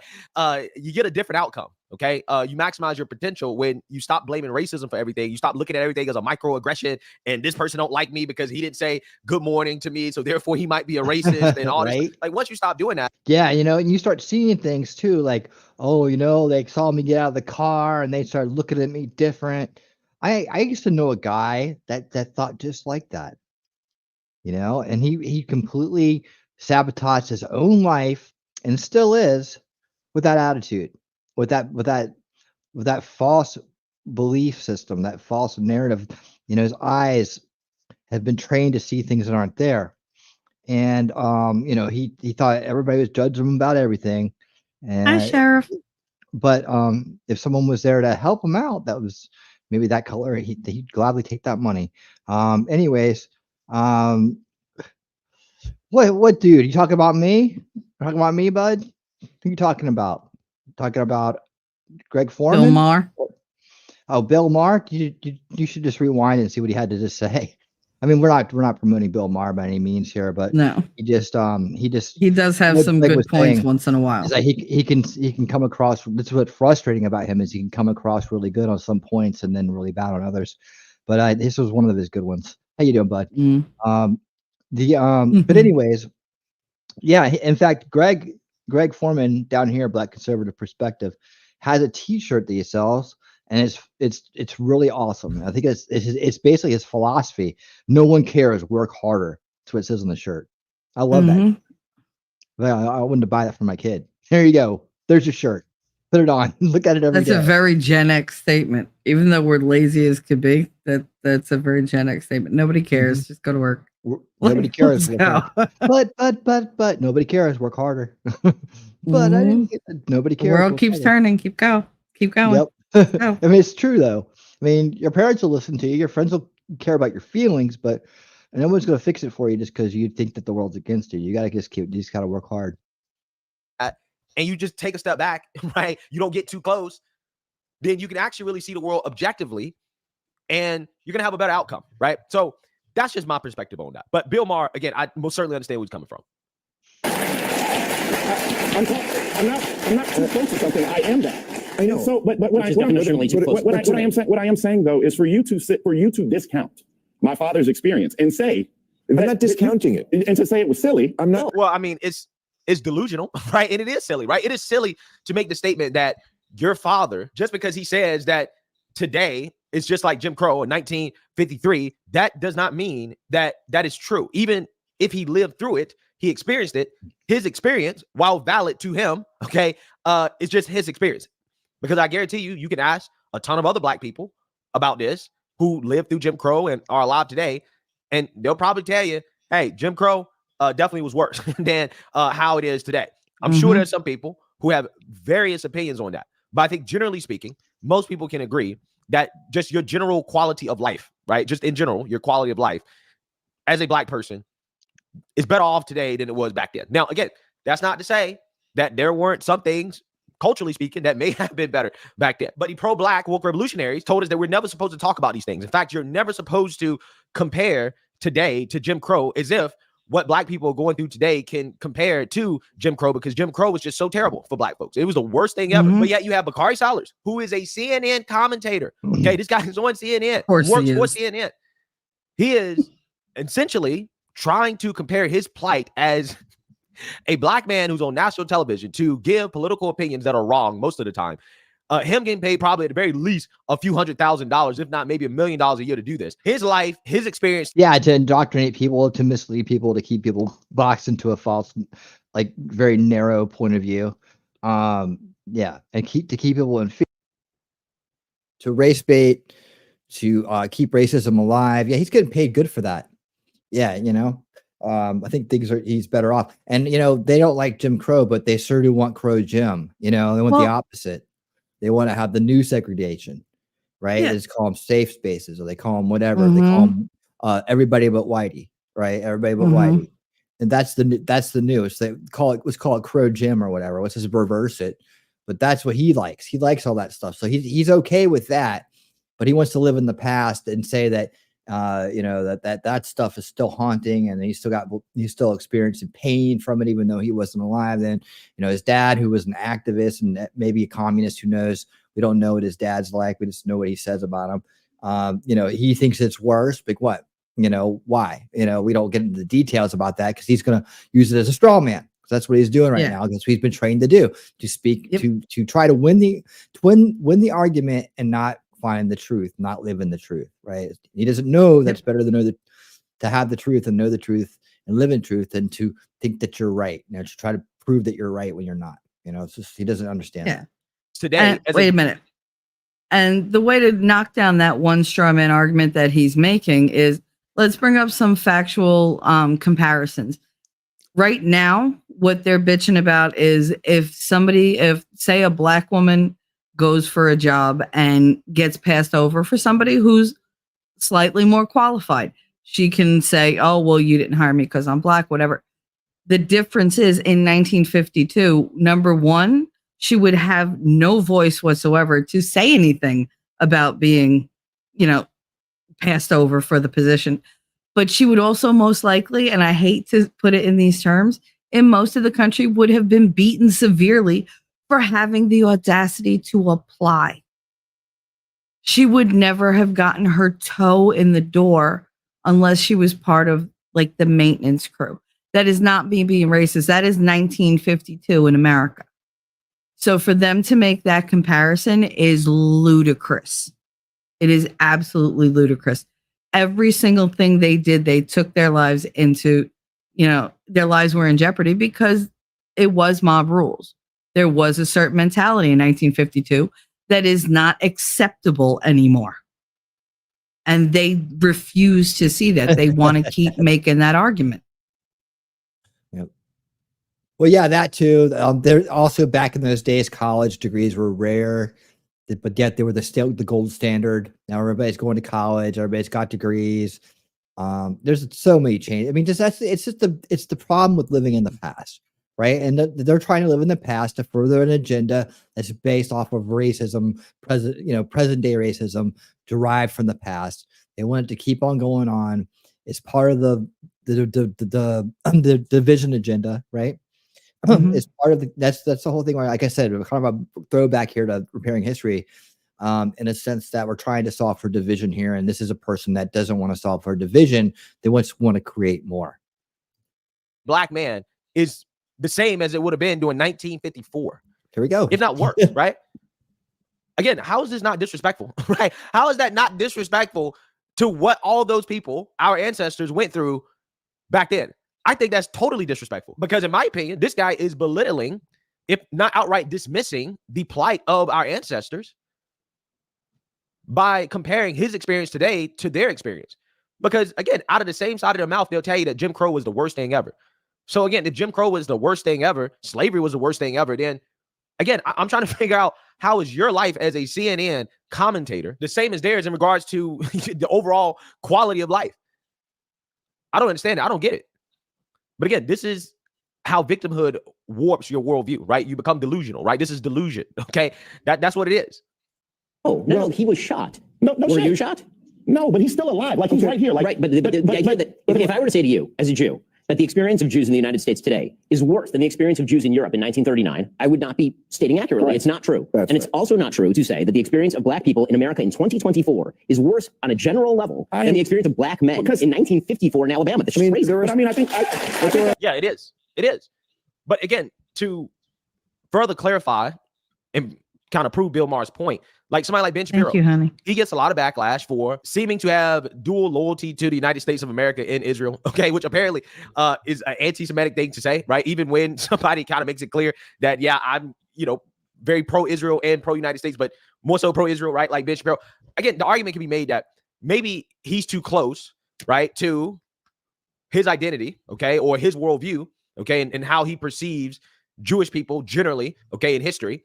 Maybe he's too close to that to step back and to see why people criticize him for that, right? Why people criticize Jews who happen to always cry anti-Semitism anytime somebody criticizes them for something, right? I mean, that's what happens the same way black people cry racism when somebody criticizes them, or the same way that a gay person or a trans person will cry bigotry, homophobia, transphobia. Like, this is what people do, okay? So you're so, again, close to that identity and a certain perception of how you view the world, that can make you blind to the criticisms, right? Other people's perspectives in regards to how they see it. I also think that that's decently intellectually dishonest, and that's my problem with it. I think that's genuinely intellectually dishonest, because when we go through the litany of not just imagine. So, for example, one of my major political issues is African American female mortality, right? If you want to talk about structural racism, did you know? I'm sure you do, but black women are 3 to 4 times more likely to die during childbirth than white women. That's also true in Europe, by the way. But we're talking about the United States. I know, but the problem is you have to have control. But we do have a control. Well, no, there's statistical control. And so tell me why that is. Okay, the answer is because black people in the United States have a lower household income, median household income, which means I would call bullshit, because it actually crosses across socioeconomic lines. So you can be my wife, who almost died during childbirth. You can be Serena Williams, who almost died during childbirth. So what's your answer? Because actually, white doctors are racist? No, but there actually is implicit bias in our healthcare delivery system, and there have been medical studies that show that people respond to the pain of black women differently than they respond to the pain of white women. What study? From who? From where? Okay, so also what's a fact? It is a fact that obesity affects the pregnancy mortality rate of women, and black women just happen to represent more of the obese women in this country. Okay, when you look at it at a per capita level, which is something these people hate, per capita. Okay, but as a population, black women tend to be more obese than everybody else. It's just a fact. Okay, might hurt some feelings, but it's true. Now, if you factor in health conditions like the disparities in health and obesity, then that probably can explain at least some, if not mostly all, of the disparity between the deaths that black women experience during childbirth versus other demographics of women. Here's a study on obesity associated with pregnancy-related deaths. This was done by Federico Mariona, who's a doctor. Let's just read the results here real quick, and you'll quickly see that there are things that can explain the disparities outside of just, doctors racist, implicit bias, they don't like black women, right? Like, for example, when you talk about the maternal mortality rate in this study that looked at 384,765 live births and identified 205 maternal deaths in obese women, the maternal mortality rate was 34.4 out of 100,000 in obese women. Okay. However, in non-obese women, it was 9 out of 100,000, or 3.7 times the risk of pregnancy-related death in obese pregnant women. The maternal mortality rate of pregnancy-related deaths in the USA during the study period was 15.5 out of 100,000. In Michigan, 17.4 out of 100,000. So I want you guys to understand, if you are a non-obese woman, you have a lower chance of dying during pregnancy than the general population, period. But if you are an obese woman, then you're twice as likely to die as the general population, right? The overall population. Again, I mean, I'm just saying, to me, I think there's your explanation, right? For the so-called racism, the racist disparities.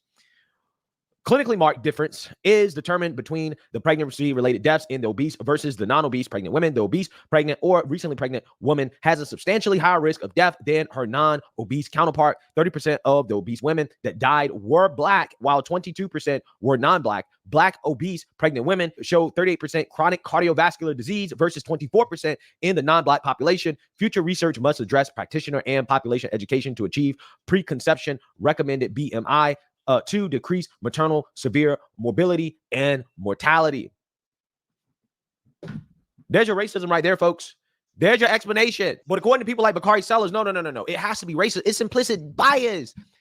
Doctors just don't like Black women. That's why they're dying. Okay. But again, I don't know how many lives you're going to save with that mentality. Right. But I do think we can measure how many lives you will save if you tell Black women that, hey, you need to get in the gym. You need to eat better, right? You need to, change your lifestyle. Okay. Develop healthier habits so that you decrease the chances of you dying during childbirth and really just dying, period. Right? I think those are more productive things to be talking about and discussing rather than blaming the white man, right? The ghost of racism, because you're never going to solve the problem. And this is a part of the grift, guys. If you never actually talk about the real issues, the real causes of the problem, then the problem never gets fixed. And they do that on purpose. Why do they do that on purpose? It's because it keeps the grift going. It makes sure that there will always be demand for the race hustler to come in and say, hey, this disparity exists. This problem exists because of racism, right? Mm-hmm. To always cry victimhood. It's a whole economy, man. And that's what's happening here. That's right. But if you actually solve the problem and you actually say, hey, Black women, you need to lose some weight, okay? Then not only will more of them actually survive, more of them will live, they'll have better lives. But again, that would bankrupt the victimhood racism industry. And like this, and what do they do? The same side that's crying racism says body positivity. They can't have that, right? They cannot have that. So again, that's part of what's going on here.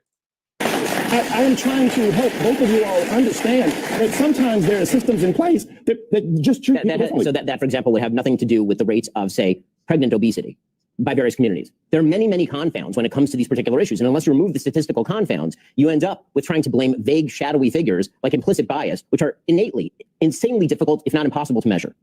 I don't know what he just said. Yeah, you don't know what he just said because you're not that intelligent. You're not nearly as intelligent as you believe that you are. You're a mouthpiece, yeah. Because what he just said was very simple. What he's saying is that when it comes to trying to blame racism or implicit bias for why there are racial disparities, that fails to account for a host of other factors that can also explain why these disparities exist. Like, for example, the obesity rate of Black women versus other women in the general population and how that correlates to the death of Black women during pregnancy.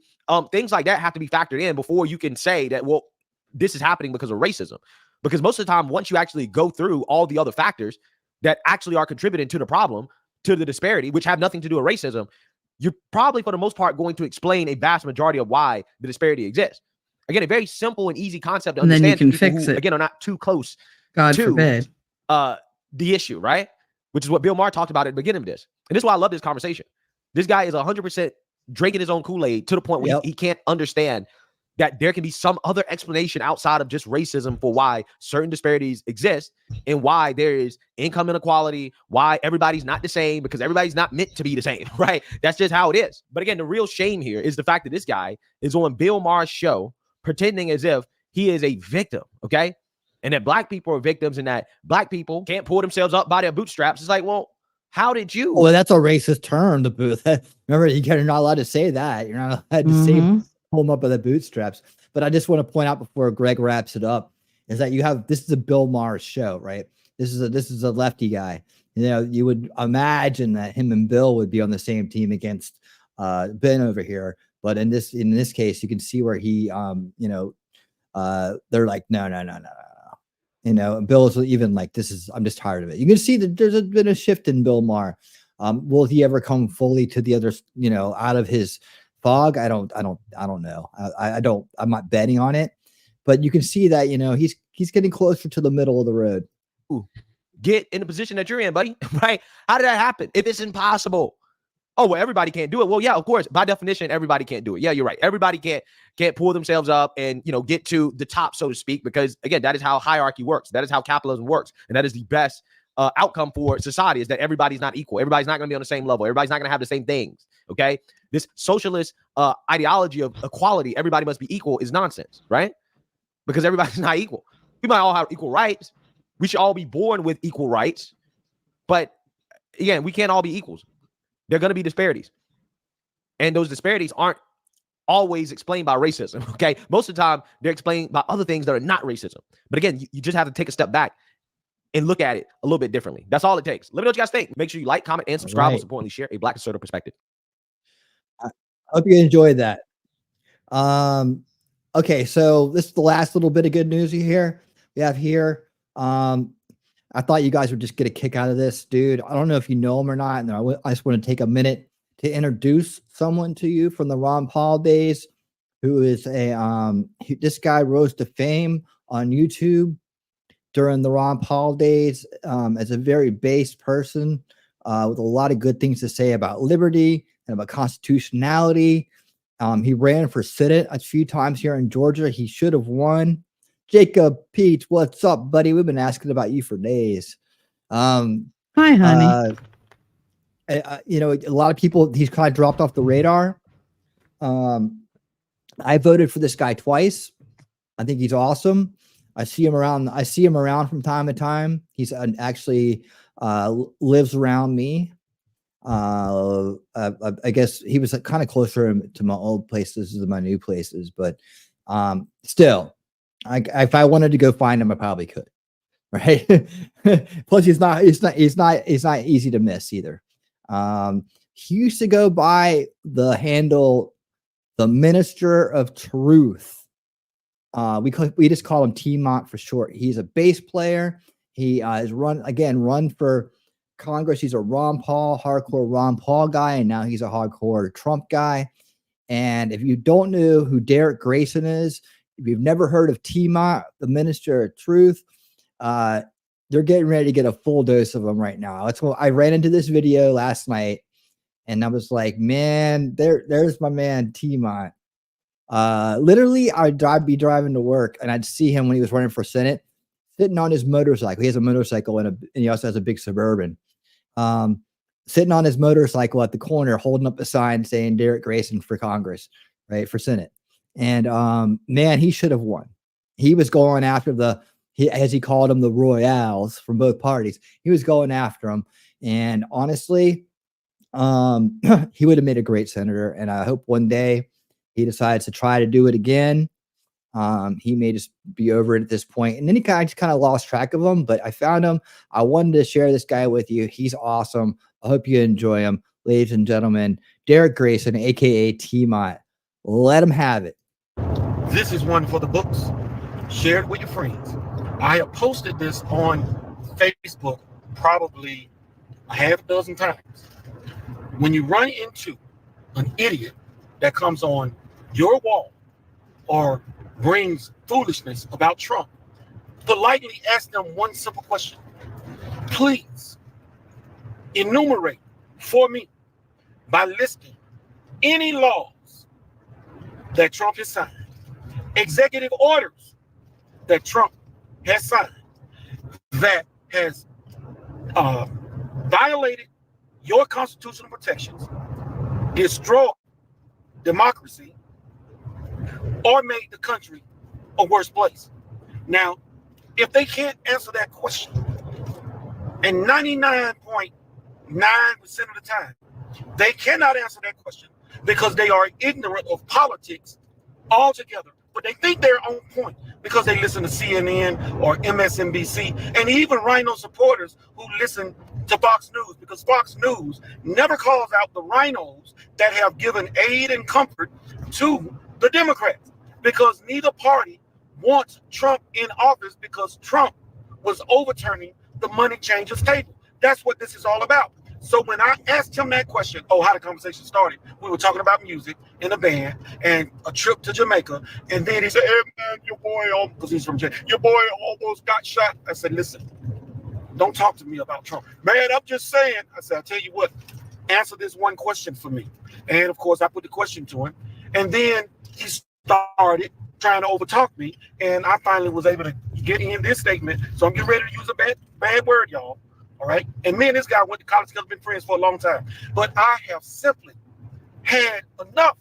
I said, listen, you can't talk to me about Trump because you are an ignorant fuck that does not understand anything about politics. You hate the man because you have been told to. You can't name one thing that the man has done to you. Nothing. Everything that the people are doing about Donald Trump is about him personally, and most of it are lies. And that is the God's heaven truth. Trump is not a racist. Before he decided to run, everybody loved him.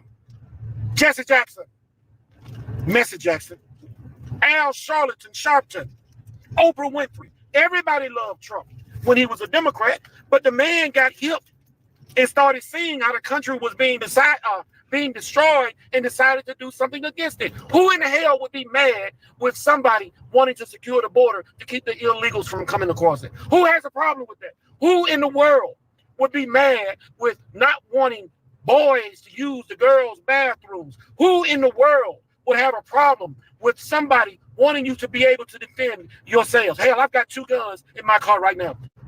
None of those things did Trump do to try and destroy the country, but that's what they said in that BS press conference that Biden did about, we've got to come together. Man, you were the one saying the man was an existential threat to democracy. Those are your words. They came out of your mouth and all of the other idiots. So I am sick of dumb fucks who do not understand the political system and what's going on. And anybody that supports Joe Biden for 2 reasons. One, the man has a past of racial discrimination. What he did to the Negroes with the crime bill of 1994 is abominable.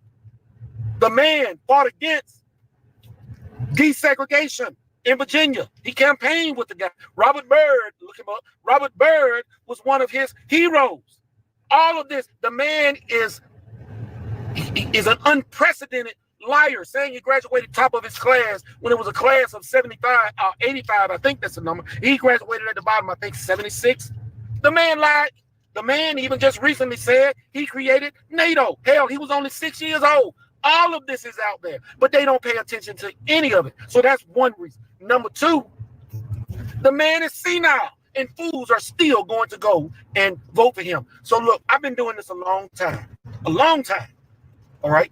I've been speaking on these political issues, and I drive times like That's just the video because he's doing it live. there you go. I probably hadn't made one in a couple of months, but it's been months, multiple months that I have not been doing it. People always say, man, you need to make more drive times. You need to make, and I'm going to tell you something. Because of all of the ignorance that I see, I feel that it's not really having an impact because most people don't get it. Because I've got friends that are dumb as fuck that don't understand what the hell is going on politically. I have friends that are white, that are Republicans who support rhinos. They too are dumb as fuck. Yes, I'm cursing because I am just letting it out. After the man was nearly assassinated, people don't understand how close we came. Those of us that understand how close we came to seeing all of this turn upside down and that senile fool remaining in office, because who would step up after Trump? God saved Trump. It wasn't Secret Service. They jumped on him after the fact when they were being warned in advance that there was a shooter on the roof. I'm telling you, they attempted to take him out. It was another John F. Kennedy assassination attempt again, except in John F. Kennedy's situation, they succeeded. Martin Luther King, they succeeded. Malcolm X, they succeeded. RFK, they succeeded. And understand something, the Secret Service that's protecting or supposed to be protecting Donald Trump, they work for Joe Biden. Okay? And it was local law enforcement that was part and parcel to the problem with John F. Kennedy being assassinated. That's right. Man, watch the videos. But people won't take time to research a damn thing. So I'm sick of ignorant fucks. I don't care if they are my friends. And I am going to take this video and send it to that guy. Damn. I'm going to send it to him because I want him to watch it. But it ain't going to do a damn bit of good. Because he is an ignorant fuck who won't take the time to go and learn. Smart man. Knows technology like 90 going north. But he won't do shit. Oh, God. Boy, see, they really got me going in. He won't do a damn thing to try and educate himself about the political process. And I have had it with political fucks. When they post on my Facebook channel anything out of ignorance, I'm just summarily blocking them without even consequences. Y'all notice when I do drive, I'm not doing this to make money. I don't ask you for a damn thing. Nothing. I'm just trying to put the information out there so that you will get it for yourself. More importantly, I wish that you would do your own research. I shouldn't have to spoon feed everything. So that just really got to me with that conversation, and I just hung up on it. When he said F Trump, I just went on and disconnected the call. So as soon as I say this video, I'm going to copy the link and I'm going to send it to him. And I really don't give a damn if he listens to it or not. And I'm going to tell you why, because it ain't going to do a damn bit of good. He still ain't going to go and research nothing. He's not going to look up the past of Joe Biden. All he's going to do is still be stuck with his head up his ass, believing everything that he has been told about Trump. And he can't name not one single executive order, not one piece of legislation that Trump has put forward that has destroyed democracy, that has impacted his life or made the country worse. Nothing. And the most glaring example of what segregation Jim Crow Joe has done was to overturn everything that Donald Trump put in place in relation to the border. Just that one issue alone ought to be enough to wake that dumbass up, but it hasn't. But those people up in Chicago and New York, they did. T-Mont out drive.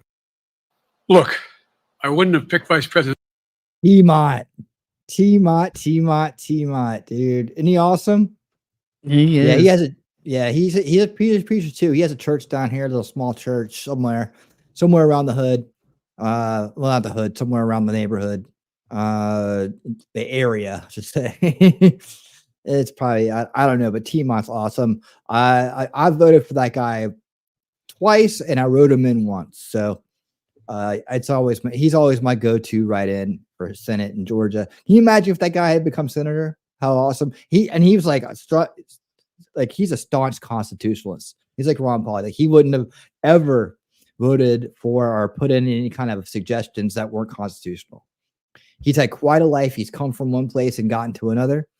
And if you want to look into his history, we can look into what the establishment was trying to put on him when he was trying to run against them. They did the Ron Paul thing where they just tried to push him over in the corner, try to bring up his past, which is behind him.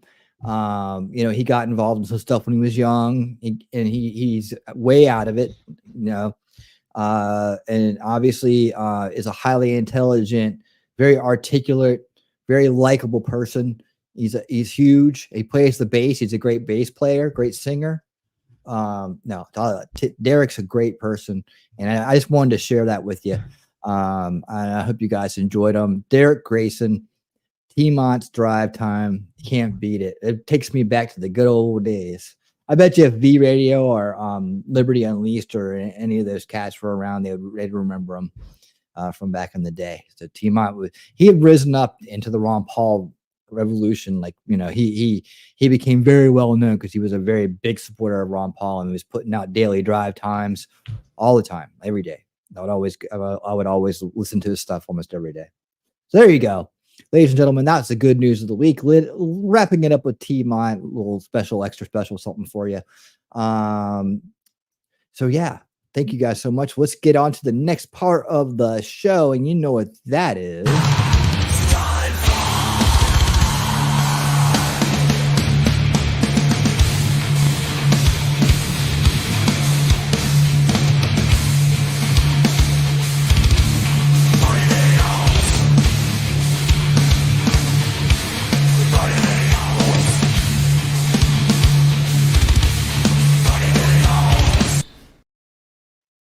Funny videos. Here we go.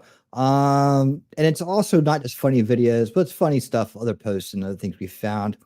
I think I'm going to start off like we started off the other one. Just go to X first, and then we'll watch some funny videos. And if there's time, we can always go back and look up some more stuff. But I'm not supposed to show this one. I'm going to anyways. I'm sure I'll be fine. I'm sure I'll be fine. All right. Yeah, So- Heidi. That was Valhalla. Yeah. Yeah, he did a great job in that video, didn't he? Like I said, I'm lucky to be working with such talented people. They come in and usually get it on the first take, I'm saying we got a lot of talented friends out there, and I'm just thanking for being a part of it. And by the way, me, Valhalla and I did a great winning Saturday night together. I don't know if it was the last year or what. It seems like forever now. And yeah, just remind him he still owes me an appearance on his show. But we got into some of the real truths, real stories about like why he does certain things, or why some certain things, why he has goats, like why he does Legos, things like that. So if you go watch that interview I did with him, you'll find out it was a very exclusive interview, and you'll find out the truth about these things. He didn't share that information anywhere else. So if you go watch that show sometime, maybe if you're just looking for something to do, put it in your watch later list. I think you'll find it highly informative and educational. All right. So so here we go. Some funny videos. There's some stuff that we found on X. I don't think this will get me in trouble, but it might. You think it'll get me in trouble? Can you even tell what's going on? I'm kind of curious to see if it will. Let's just find out. Oh, is that like kind of music in the background? Because she's helping her through the window. Because she's got locked out. Uh-oh. What happened?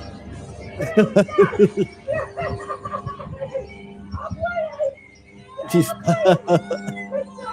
That would be me. I'd be useless. I'd be peeing my pants. There's no way.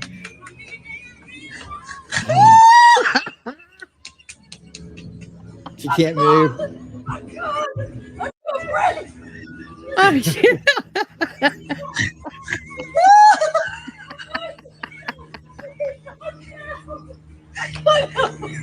I'm just imagining me pushing my mother through that window and that happening.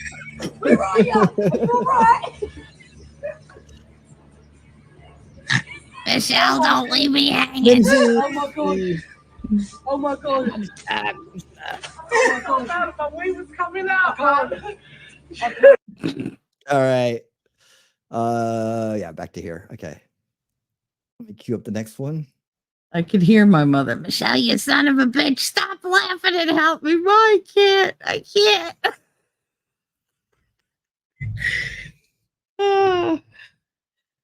I can't. I gotta send that to her. Because she would never say, you would laugh at me, you bastard. Yeah, I would. Oops, that's not the right one. Let's do this one. All right, babies and ice cream. Babies and ice cream. Look at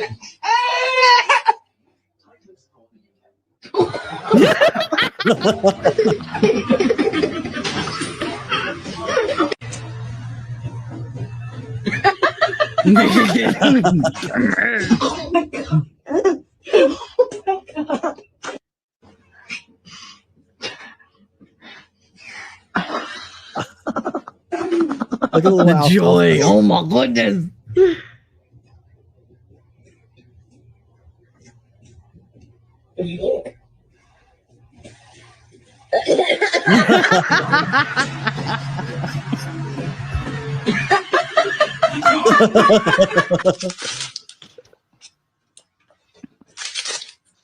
He said, Out of my way. Out of my way.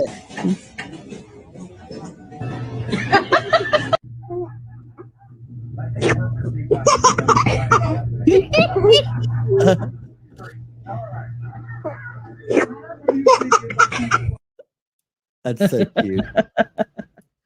I love is that. So cute. Yep.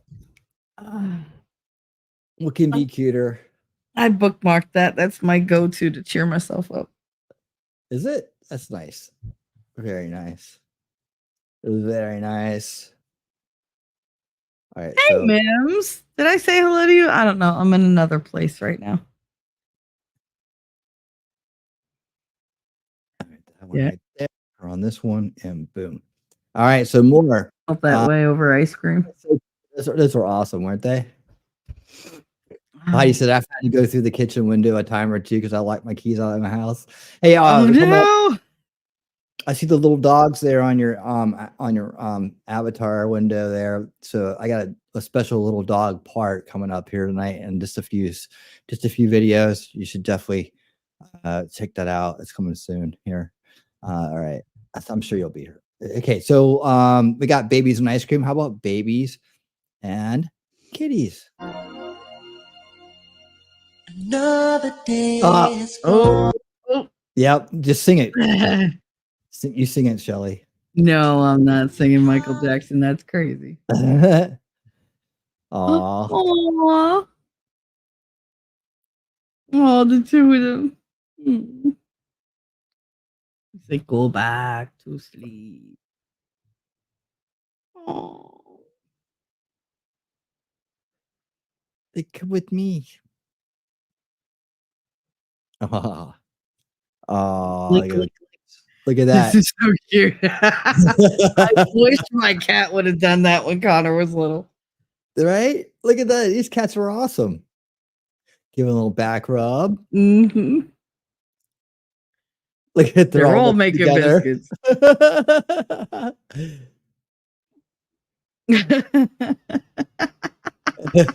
Got your back. It's like, don't go in that room. Stay still. Man, if I could have trained my cat to do that to Connor's back. Oh. Aww. Not the phone me. That's together, all of us. Yep. Put that stupid thing down. Aw, so sweet though. Yeah, those were awesome. Too bad they had the wrong kind of music with them, but I know. I know. You posted a kitty baby pic. Aw. Awesome. I gotta look. The dog goes a Schnauzer, Border Collar, and a Kojak. Nice. Corgi Jack Russell. I'm trying to picture that because Corgis are really low to the ground and Jack Russells are full of energy. Oh my goodness. Look, he's like, you want to catch these hands? Come on. That's I am that turtle. What do you mean you're in a bad mood? Get mad, come and get me. Come and get me. I like that one because it is. That's totally my personality. What do you mean you mad? Smack, smack, smack, smack, smack. Like, I dare you to get mad with my grinning face in front of you. Like, no, it doesn't happen. All right, it's another one. Music I can't play, but here we go. Dun dun dun dun dun dun dun. Oh, so cute though. I want one so bad. They are so cute. You ever see one of them when they're swimming in like the thing? Oh my god, they're little puff balls. They just float on their back. They're just their little legs just sitting there. They're so cute. This next one isn't a video, but you can't help but love this one. When the truth slips out, you don't want it to. Flat Earth Society says the Flat Earth Society has members all around the globe. Physicsandastronomy.com says, say that again, but slowly.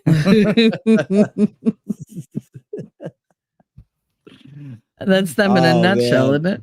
Jesus. Right? I know. The dude was going on about wanting a finger monkey. You should look that up. Uh-oh. Right? I love that. This one's so good. Yeah. Oops. Oh, he's gonna hear about that down at the society.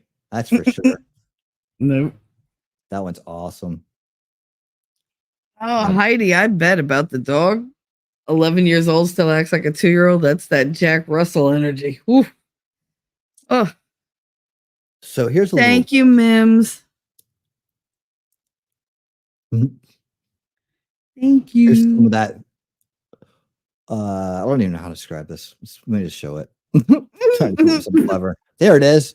Imagine you travel back to 1989 and tell everybody that Roseanne will be better looking than Madonna in the future. That doesn't even look like Madonna. I don't even know who that is. Oh no, that's her. I know, but she looks nothing like herself. She's a completely different person now. Like I don't even know who that is. Like that's not Apparently, Madonna. she's an eyebrowless person. Because what the hell? That's not the Madonna I grew up with. I don't even know what that is. That's somebody pretending to be Madonna. I don't know. I don't know. It but looks like the thing that took over her skin. It looks like it smells. I don't know. Ooh, Whatever. yes. It looks like it smells. That's all I can say. You know. Oh, another right there. stinky Twinkie. I don't know, man. The chemicals, just the chemical to make that. I don't know. I think it would just stink. All right. I got a couple Nice, more. Heidi. I got one more, then we're going to the video list. But trying to always adding to the show. I was trying to add more to the show.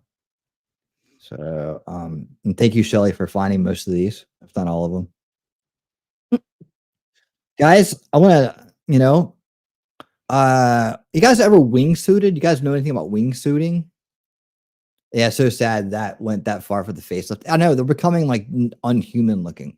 That's just yeah. Oh yeah. It does not take much time either. Just look at the actress that played Starlight in The Boys. What, has she changed? Does she look different? Yes. Oh my God. She's gotten so much plastic surgery. She's hardly recognizable at all. She looks almost like bug-like.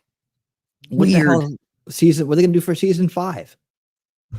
I don't know, Put a but she mask had her on whole face chiseled down and she had implants in her cheeks and like she looks bug-like. Find a picture. Find it. I gotta see. No, I'm not gonna find that right now.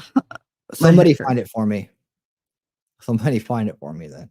I need to. She looks almost like a praying mantis wearing human skin. Like it's bad.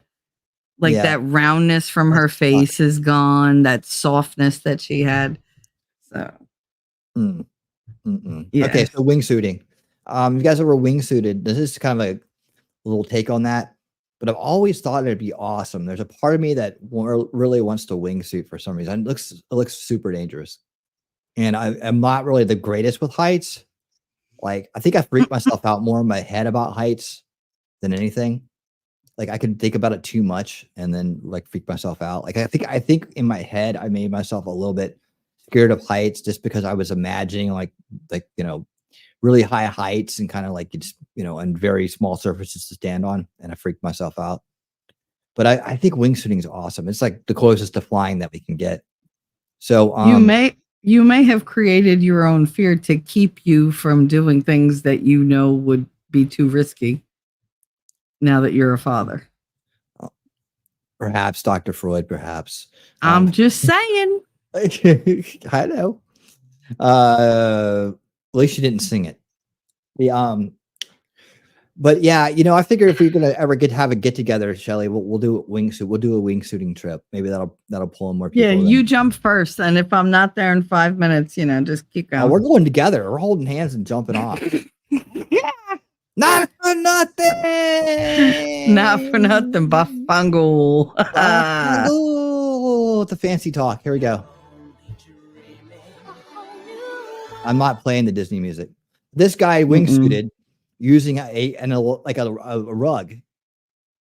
The Aladdin rug. The Aladdin rug. I mean, they're playing Aladdin music, so I can't really play that. I mean, I can't play that. So it's a whole new world. He's about to be a whole new spot on the side of the mountain. This is the best I can do. He's got the bug ears on.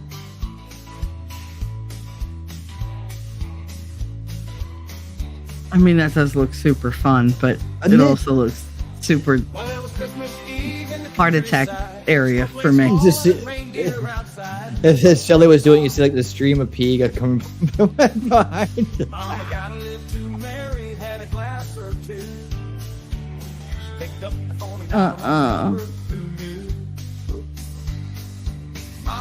I mean, see, would you guys it's go? not the descent. Would you guys go it's when wingsuiting with me? Would you guys go wingsuiting with me? Good, all of y'all go with him. I will be on the bottom taking pictures. Look, you get a parachute. Yeah. Mm-hmm.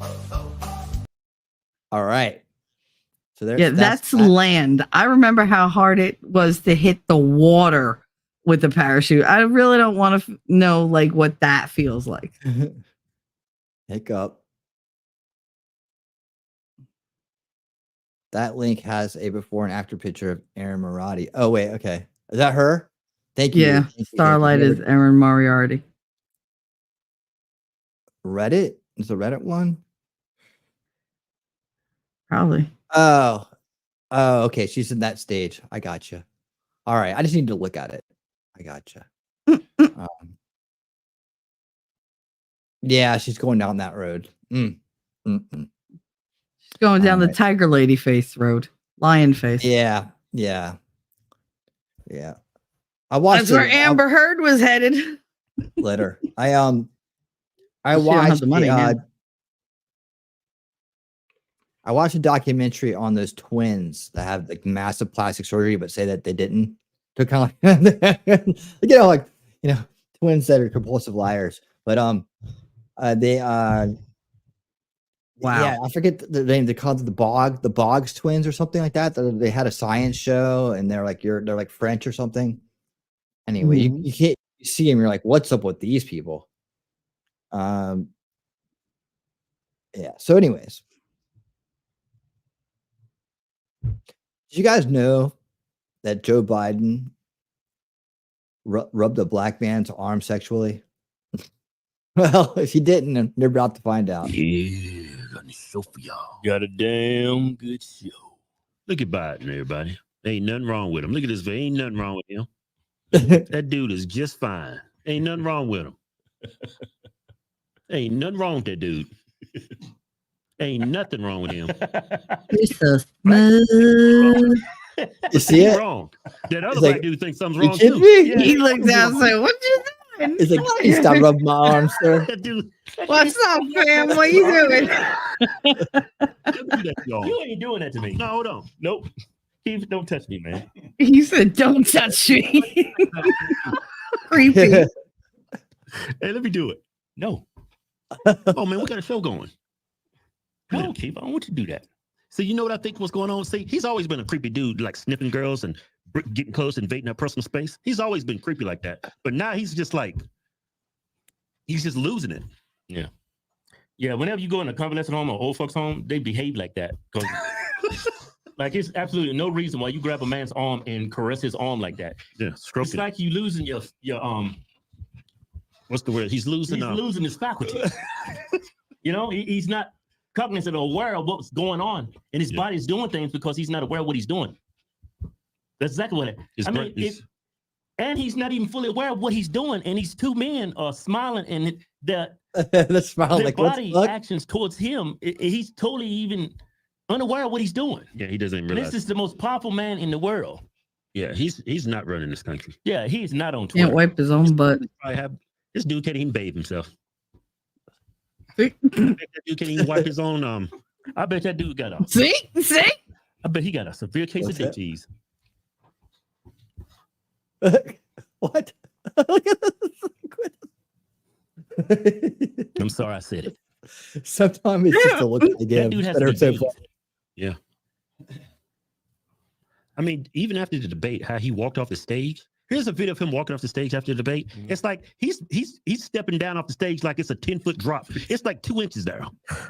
But he's stepping like, if I don't step right, I'm gonna shatter everything in my body. Like everything is a life or death struggle. Like one false move, I'm gone. Yeah. Exactly, Maddie. Well, I mean, us Republicans, man, we're pointing these things out in media, social media. mainstream media, everybody that's on the left totally denied it. And then y'all was caught in that lie during the debate, after the debate. Yeah. Now y'all scrambling. We got to find a replacement. What's going? And y'all playing stupid like y'all don't know just what's going on. Yeah, y'all fully aware of what's going on. You just denied because y'all hate Trump so much. Yeah. This guy's actually the nominee for the Democratic Party.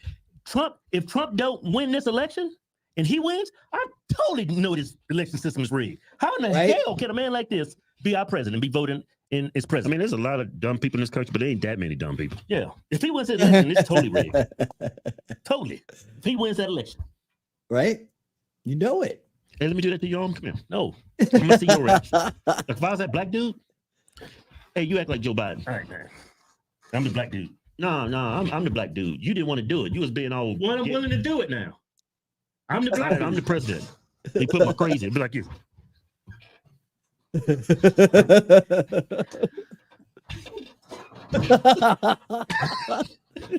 Let me do you. All right. It takes a lot of willpower to stand there and take that. Yeah, I'm Joe Biden. All right.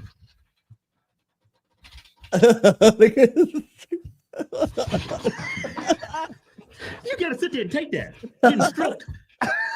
He petting you like you a dog. Hey, try Private chat. to do it. No, I'm over this. No, see if you have the same burn as that black dude. No, I don't. No, you do, man. It takes a lot of work. This reminded me of something else. No, I'm good. No, I'm good. What? Do me. Must have didn't take it. Do me. Get the hell off. What you do all that? That dude was stroking him. He didn't stroke him. He just correct. I bet you that dude got chills going up his back. Them old soft hands rubbing on you. So I put chills up at Negro's back. Show's over. It's time to give up our new giveaway. All right. Check out the private chat. I saw it. I got it queued up. Okay. I got it queued up. All right. We're gonna get through these right here. Joe, you did such a great job. You answered every question. You knew all the.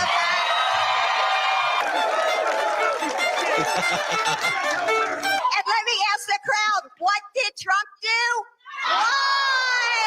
Let's not act like children. He said he's the only president in a while who didn't have any troops dying anywhere in the world. Troops have, of course, died on his watch. He said he's put in a $15 per shot cap on insulin and Medicare. It's a $35 a month cap. He said it's a $200 cap on overall drug spending in Medicare. It's $2,000 a year. He said the border now has fewer crossings than when Trump was in office. That's generally not true. He said, or at least strongly suggested, unemployment was Absolutely at 50%. not true. When he took office, it was actually 6.4. He said Trump wants to get rid of Social Security. Trump doesn't. He said billionaires pay 8.2% in taxes. It's much higher. He said Trump told Americans to inject bleach amid COVID. We know Trump made foolish comments about scientists studying disinfectant injection, but didn't frame it as advice to people. And Biden said the Border Patrol endorsed him.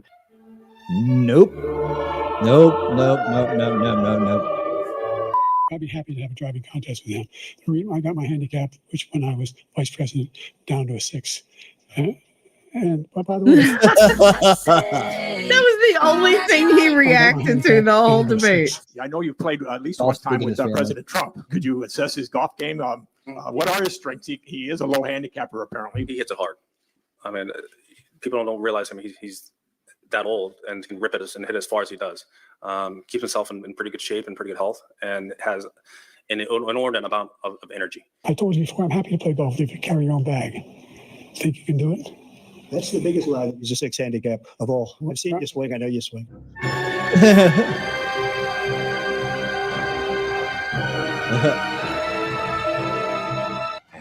Here we go.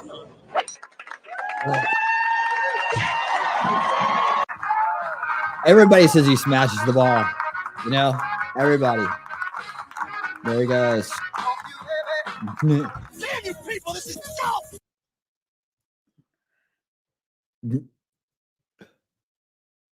All right.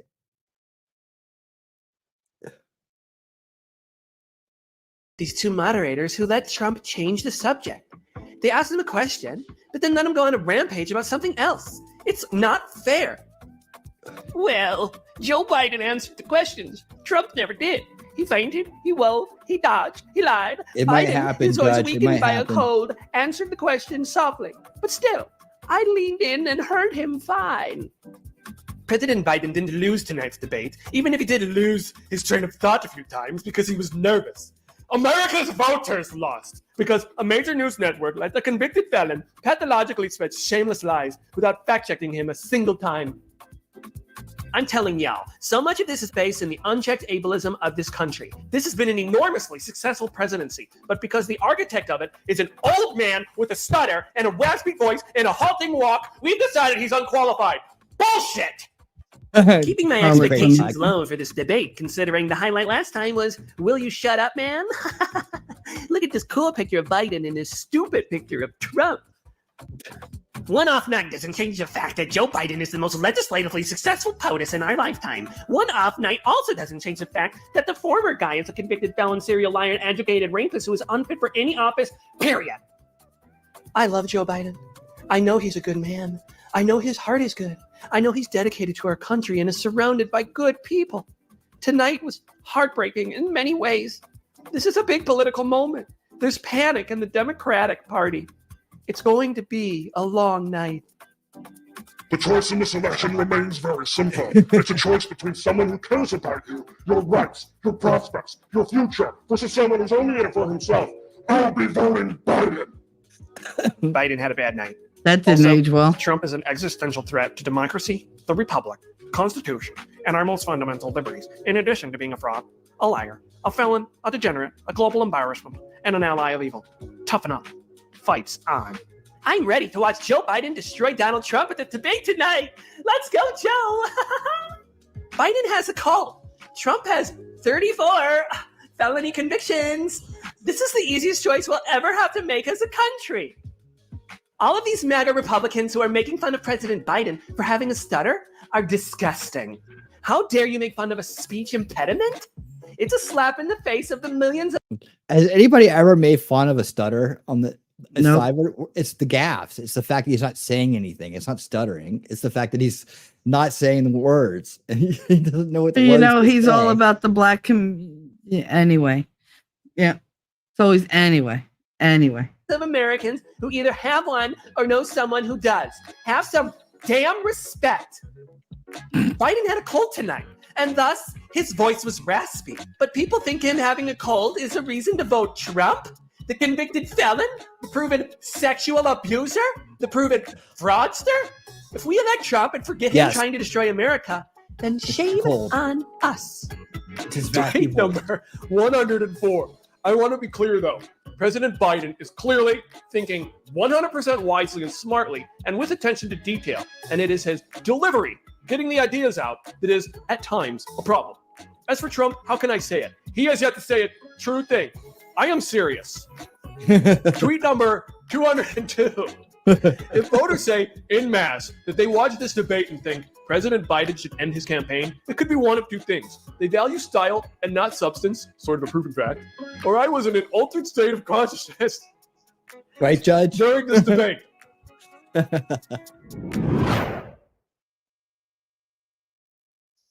we go. Let's go into this. You know, there's a, during World War II, you know, where Roosevelt came up with a thing that, you know, was totally different than he called it the World War II. He had the War Production Board. Because, why they do that? For two reasons. One, okay, hang on. Sorry. What am I doing here? Look, we're going to alternate asking questions. We're going to ask a total of, each ask two questions. And I will ask the first question. All right. Is Joe Biden running for president? No, Joe Biden's not a vegan. Does Joe Biden have a law degree? Well, I got my education in the black church. Not a joke. Why is Joe Biden a Democrat? It was 1961. My dad, he dropped me off at the town square, Rodney Square, and there were two men in suits like I'm wearing standing in the corner, and they kissed. You're kidding me. As I was getting out of the car, and I looked back at my dad, like I hadn't seen that before, and he said, "It's simple, Joe. They love each other." A fundamental disagreement we have based on a moral principle. I'll develop some disease and say I have to resign. Right. And those poor people who have lost, you know, anyway. Stop your boast about never being seen to what you can do anything. You always talk Good about night, Kay. Thanks for negotiating. coming by and hanging out. So the best way to get something done, if it holds near and dear to you that you like to be able to Anyway. What in the hell is he talking about? Look, I was. Anyway. Who the heck does he think he is? I'm the only white boy within 20 miles. He is unhinged. I spent last summer going through the black sections of my town, holding rallies in parks, trying to get black men to understand it's not unmanly to wear a condom. You know, I've always believed that one of the greatest threats of America, you're tired of hearing me say it, is our diversity. Let me tell you who else is noticing that. Donald Trump. Donald, this is president who wants to see the economy crash this year. He calls the impeachment machine a coup. A coup. God bless you. See no so long as it is denied, our freedom can never be secured.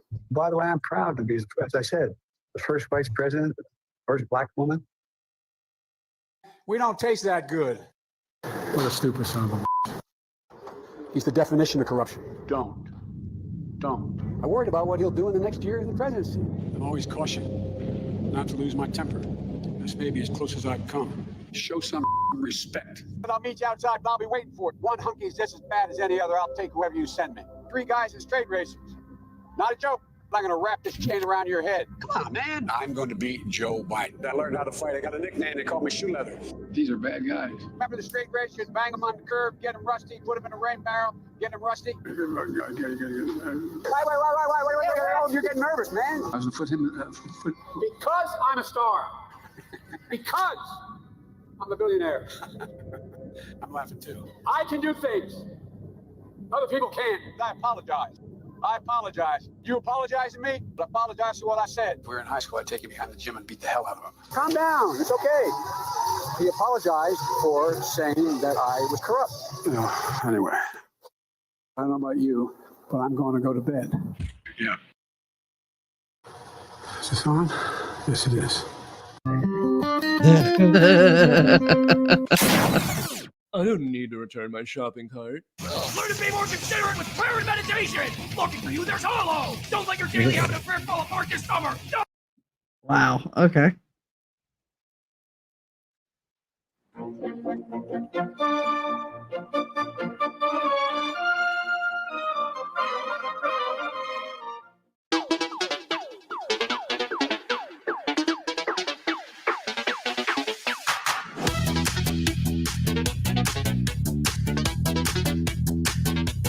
There's a trans genocide going on, and you're dancing? How can you rest when so many people don't have basic rights, like the ability to exist and be comfortable in their own skin? This is violence. This is fascist coding. No,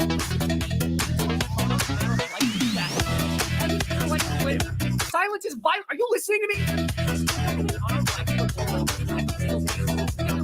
Why do you hate black people? How are you dancing when black people are dying?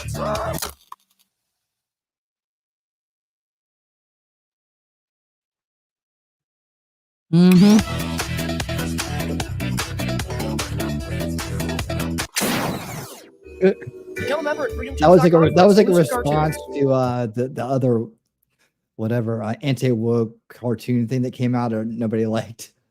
It was like let's see. I think I have the keys one up.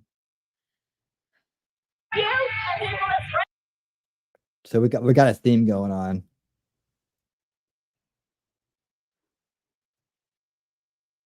Let's see how this one turns out. Oh, I don't think I've watched much of this one. Let's go. You and people that spread hate in the name of God kill children every day. You know how the kids take their lives because of people like you. Instead of knowing what God is and who He is, all they feel is hate and shame. And you're never going to save anybody with that.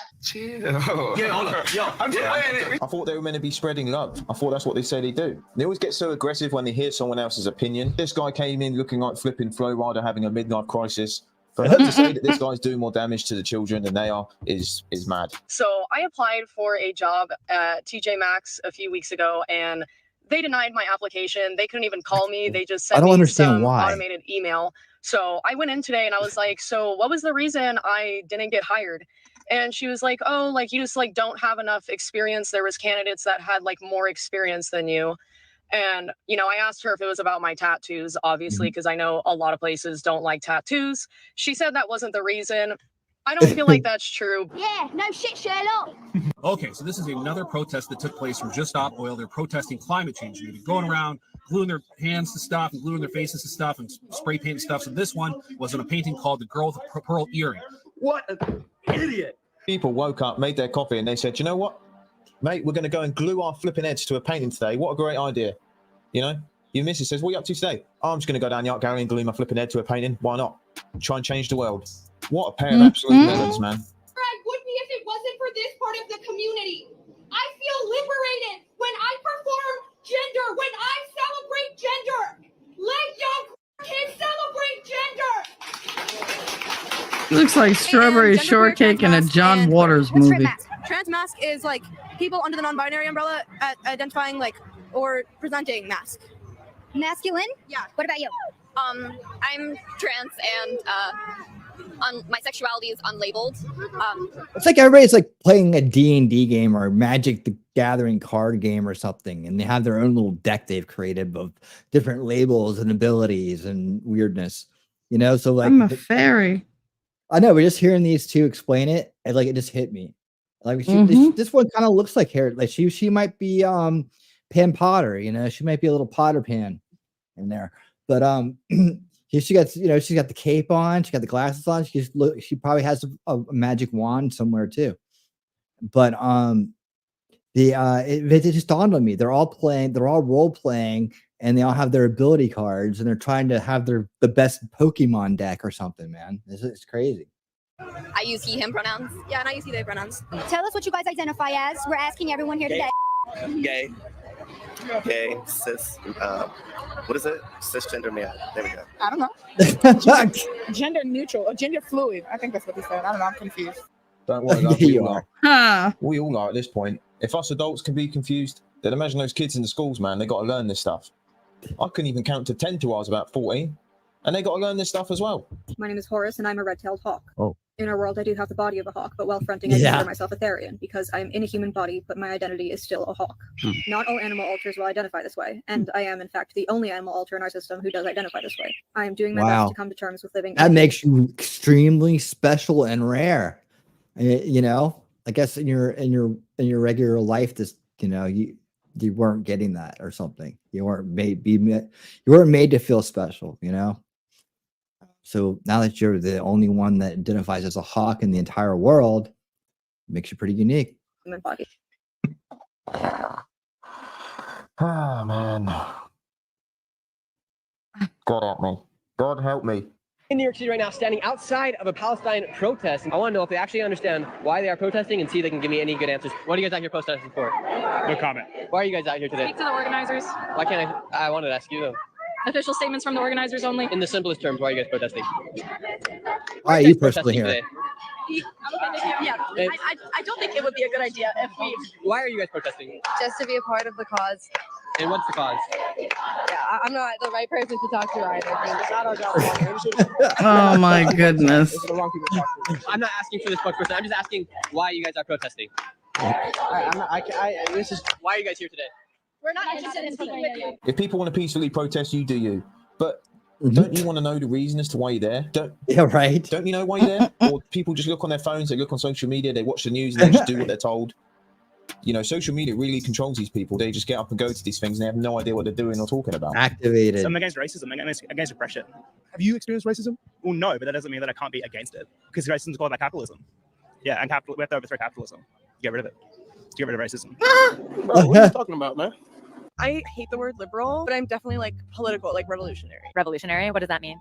I'm into liberation and the revolution. What kind of revolution are you going for? Down with the 5-day work week, down with capitalism. So I just got home from work, and today, for the first time, I dressed fully feminine in public, in the broad light. Is he wearing a mohair sweater, or did he just forget to wax? With the board of directors that's of the the theater sweater. company I work for, I wore my lemon dress and my keffiyeh. Lemon dress. And you know, it in the grand scheme of things might seem like a small victory, but you gotta let yourself celebrate your small victories, because there's a lot of times when those big ones feel really few and far between. And right now, for me, every little victory I get is one more step that I have taken towards being fully myself, towards not hiding who I am. If I had a daughter, Dear someone's God, coming can we in the just bathroom, I'd start be telling dragging them out people by the they're hair from the back. crazy again? Putting on a dress, mate. Yeah, Don't right. make you a woman. There's a lot more to a woman, and if anything, it's an insult to women. Okay, I could just think of a couple people's faces on like kind of video. I can't. Hold on a second. Hold on. We gotta do this.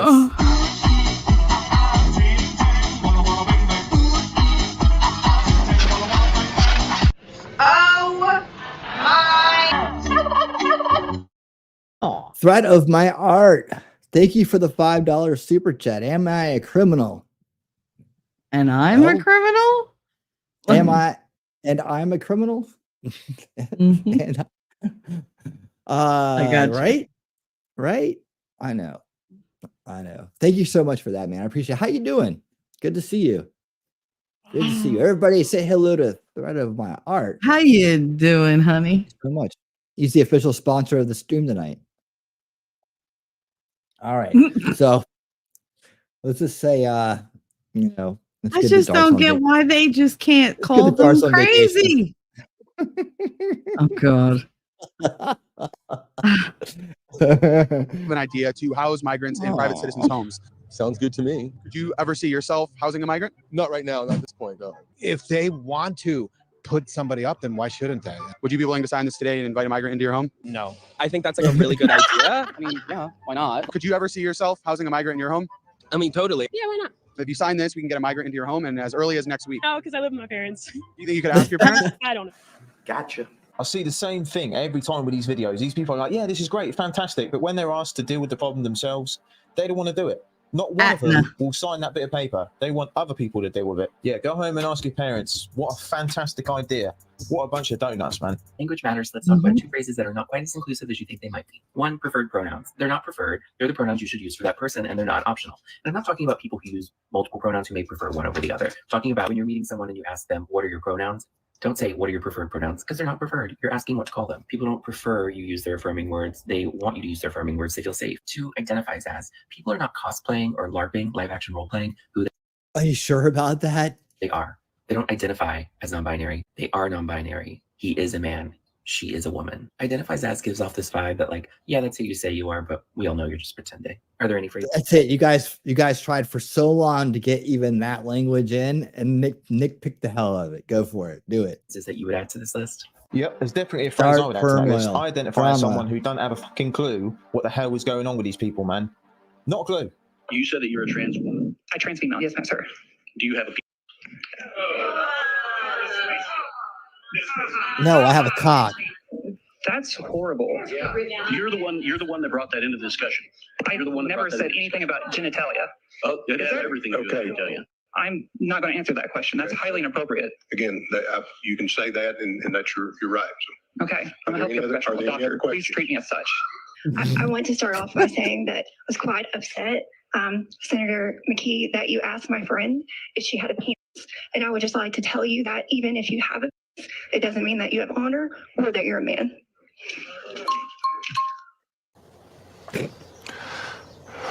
You don't know what you're talking about, do you? So let me get this straight. She said, if you got junk down there, that don't make you a bloke. So what the hell does it make you then? You think how mad the time's got. Back in the day, they were building pyramids, which we still don't know how were done. And now we're talking about who's male and who's female. We don't know the difference. How times have flipping changed. Ohio, we love you. We love you, Ohio. We love you, Ohio. We love you, Ohio. Got him. I can't with All these right. people with the narrative. I can't. Let's see. Like that. I guess- Who are you to tell me that the way he came across in that one with the pronouns and it is not preferred pronoun? Just because you're angrily, aggressively talking about it doesn't make it more true. And you're saying this to me, giving me an order, and I have a really important question. Who the fuck are you? Who are you to tell me what to do? I have just as much right of freedom as you do. So if you want to use those words, you go use those words. I don't have to. Yep. And there's not a goddamn law that says I have to. In fact, there's a Nope. huge one that says I don't. Mm-hmm. So I'm not asking like what's a woman or what. I'm asking who the fuck are you? There you go. And if you know the answer to that, make sure you put it in the chat. Sorry, guys, that All right. gets me mad. It's fantastic with testicular microplastic. Deep in my balls, the modern world has got it all. Oh, life is fantastic with testicular microplastic. My doctor said I should worry, but why worry when life's fantastic? From bottle bags and fishing nets, they break down smaller, no regrets. And fish and birds and what we eat, these particles will likely meet. Oh, life is fantastic with testicular microplastic. Deep in my balls, the modern world has got it all. Oh, life is fantastic with testicular microplastic. My doctor AI said music's I should taking worry, over, dude. but why worry when life's fantastic? Now everybody can do it. Let's get into the kiffness. What? You want shaker? What? Ukulele? What? Oh. You want xylophone? It's 5 in the morning, there's no one around. Then out of the darkness, a mysterious sound. Echoes of a cat letting it be known he wants to hear a xylophone. And lucky for him, he came to the right place. I carry a xylophone just in case there's a cat who needs some company from a xylophone. I love these.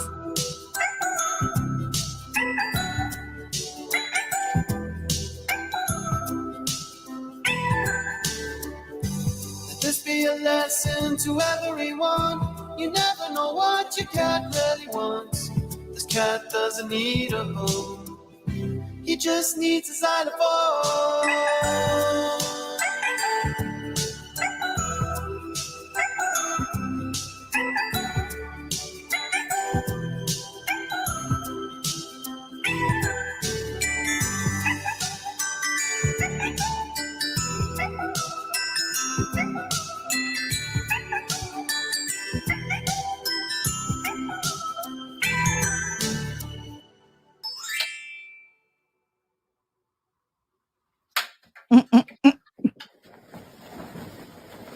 And that's what he does at 5 o'clock in the morning.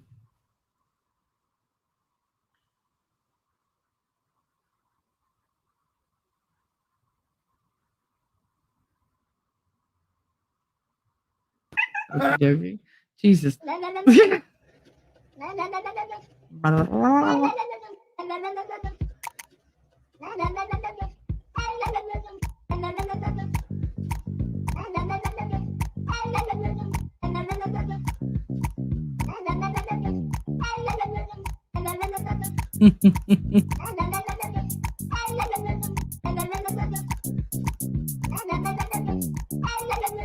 I am a kitty cat in a sink. What the hell makes you think that I want to be in here? Tell me, are you being serious? Can you not tell from my meow? I don't want to be here right now. Take me out and give me a towel. Don't be nefarious, cause I'm a clean cat, independent dry cat. Don't give me a bad cat, like to lick myself cat. I'm the dry type, I'm not getting wet type. Stay the hell away type from any kind of bad type. I'm not a bad cat. Meow.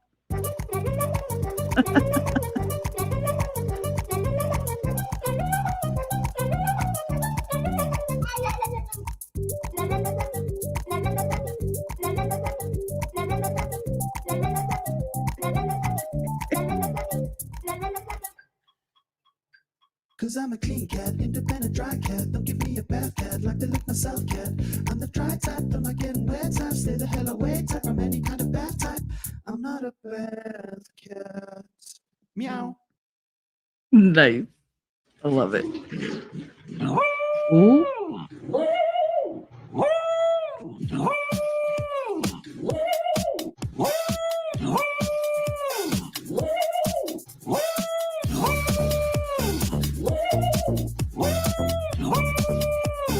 Every dog will have his day. I think I'm losing my mind. I think I'm losing it all the time. I think I'm losing it now. I wanna find it, but I don't know how.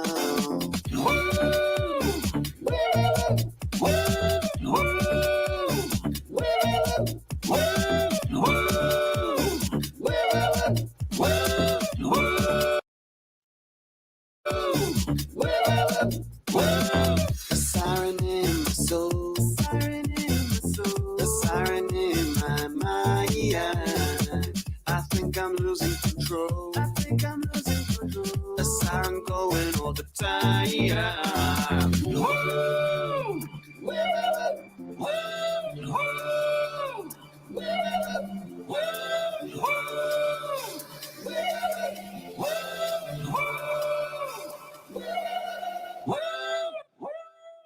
Sweet. I think I'm losing my.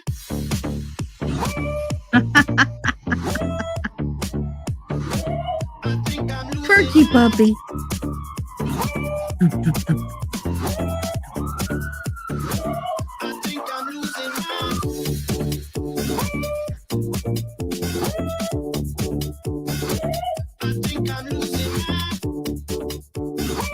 Work it.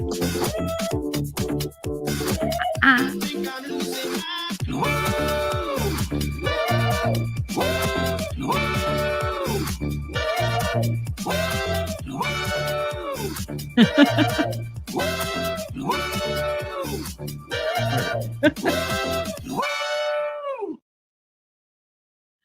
Awesome. That was great. Those always make me laugh.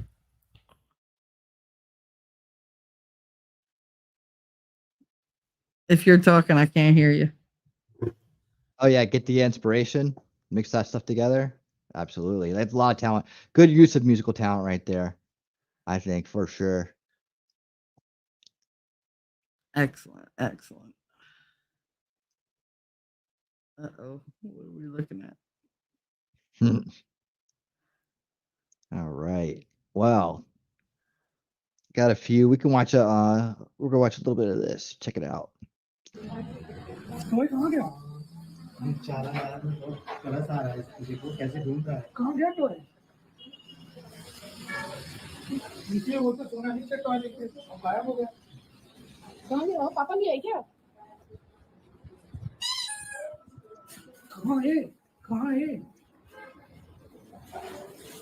ये किसका toy है किसका toy है ये किसका toy कौन लेके सो रहा था Wait.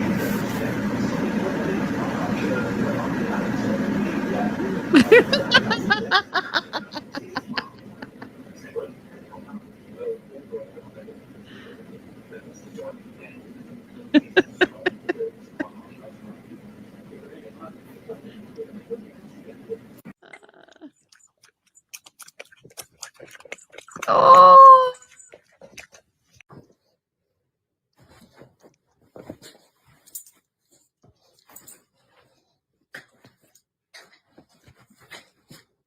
Get a little more hair everywhere. No. Zoomies. I love zoomies.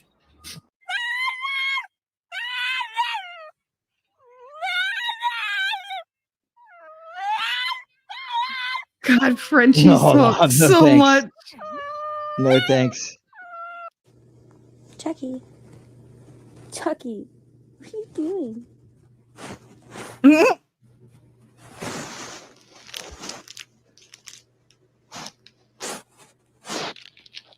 Especially in a relationship. That's why I trust you, honey.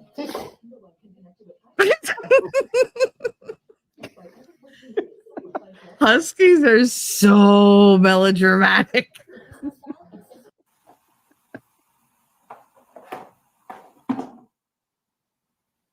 Didn't quite make it. One more try. There you go. Good girl. Go for the next thing.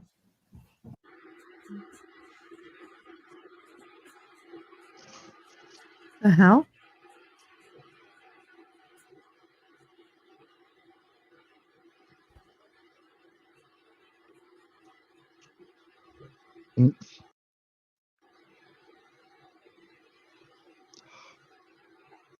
Here's Windsor and Aw. Charlotte, two of Callie's puppies. Charlotte's pretty adventurous, and Windsor is pretty chill, kind of independent, but he'll be a great lap puppy. Yeah, but I think he'll be more like almost like a one-person dog, maybe two. He's super loyal and friendly, but not too sure about other people. A calm dog. Oh, Heidi. What the hell's that cat doing? You shelling peas or something? What are those? Oh my god, those are gherkins?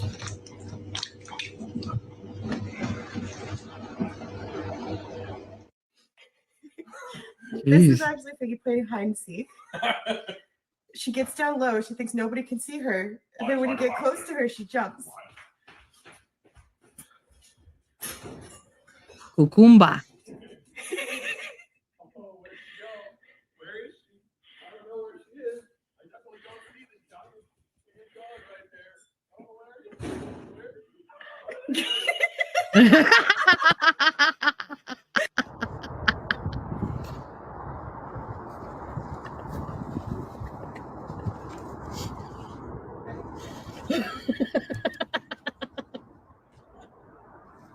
It's like, nope, not getting in the car. Not getting in. Nope.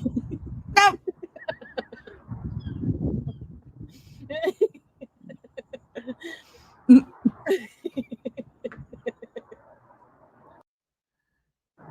Poor thing. You look like a wee armadillo. Oh yeah, the Benny Hill music would have been perfect for that. I was like, where are you going without me? Where'd he go?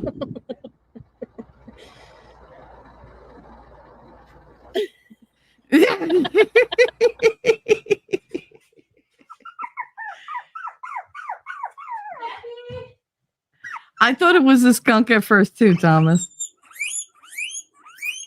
Oh, oh. That's like an intruder alert. Jesus. Oh, you little monster. Oh my goodness.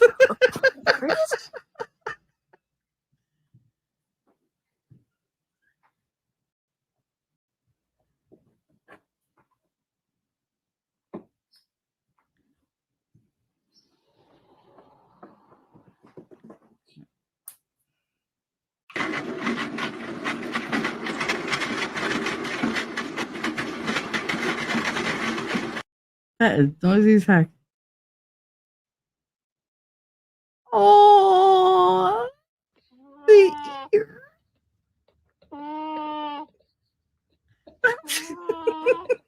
It's making that noise.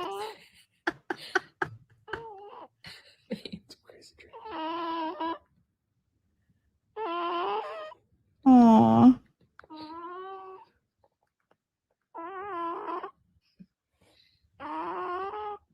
She wake her up. Right, Thomas? You can try it. Go ahead. You want it? He looks betrayed. You don't want it? No, you don't want it?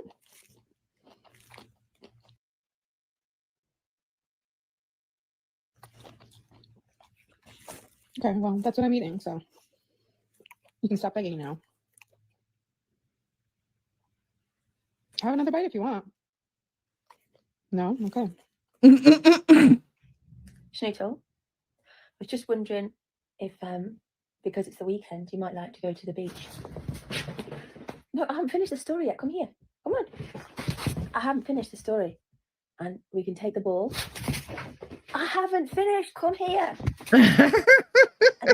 and we can take a picnic and we can play in the sea and we can go swimming. I've not finished the story. Come back here. Let's go to the beach.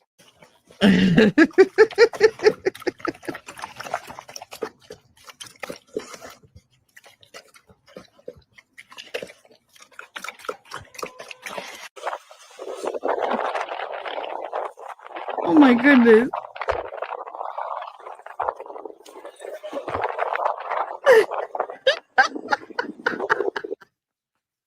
Like a little baby cousin it.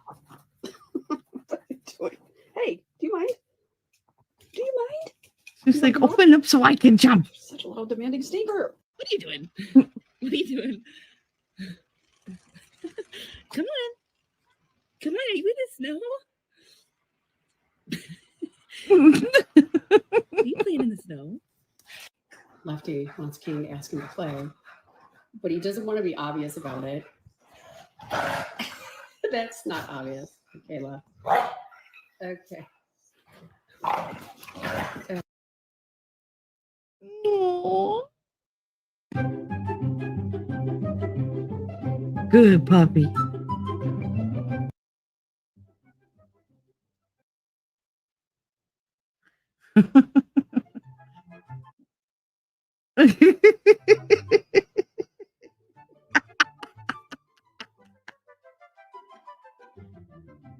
Aww. It's one of those songs. Aw. Hi, how are you? Hi. Hi. That's the face my cat makes. The dumbfounded face. Snips, yeah, she makes that face. Yeah. Oh, what a catch. Highlight reel. Right? I'm always fascinated when Snips catches the treats that I throw. She's so fast.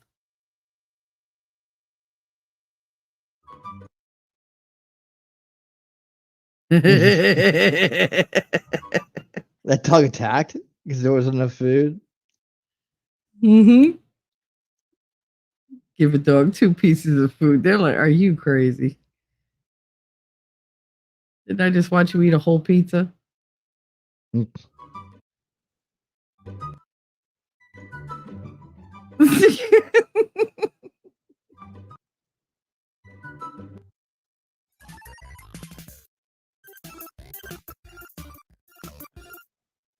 that like even songs like that, you can't tell.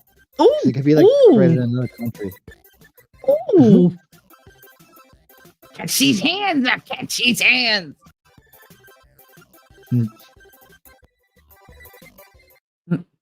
Cat with good instincts, let me tell you.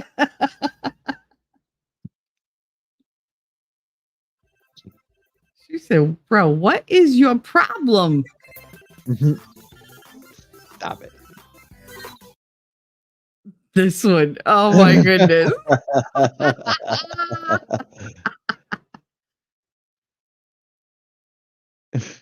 Aww. He's like, oh shit, I didn't know I could fit through. Oh no, I'm out in the world. Yep, Nope. that would be my cat. The minute you put a harness on her, she just keels right over. Boop. Nope. Oh Come my on. goodness. How'd he get him on there? Practice.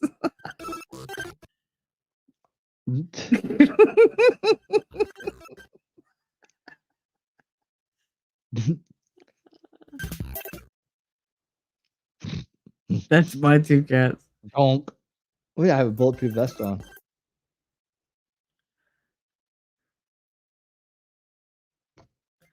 I love those big-headed pit bulls.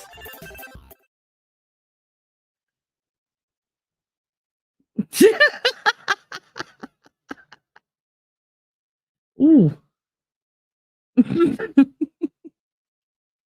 Jesus. Hungry. No.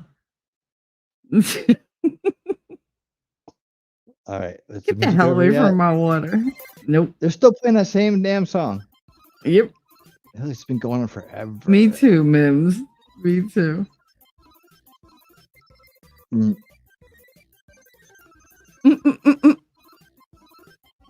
And there goes that. Yeah. 2-pound cat can take down a whole wall full of stuff. No problem. Aww.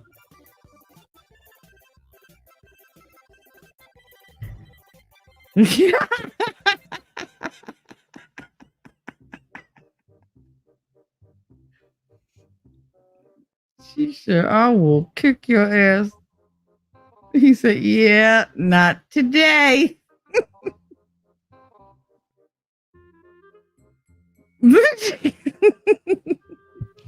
Fuck around, find out.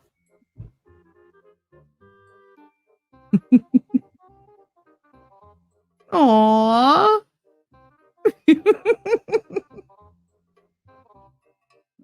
Oh, damn.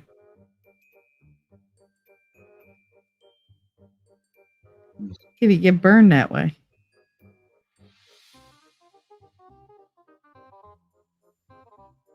Aww.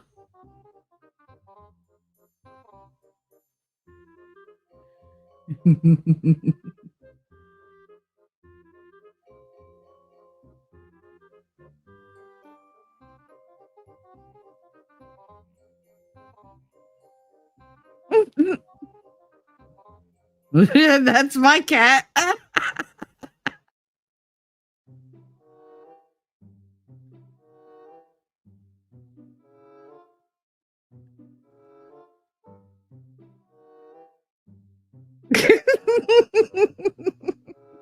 Yep, that's Snips. Oh, it's sleepy time? Okay.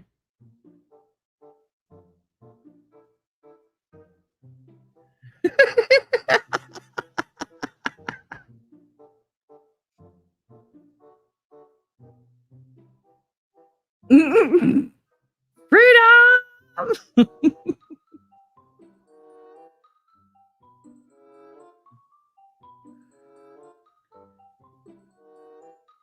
Look at the little tail. How cute. Aw. Yep.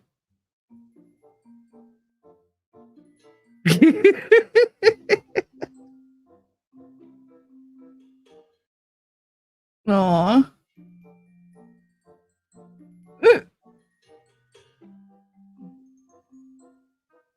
Take your goddamn glasses off, Jill. I don't like them. Oof. I don't have bitey cats. They just don't do that. No.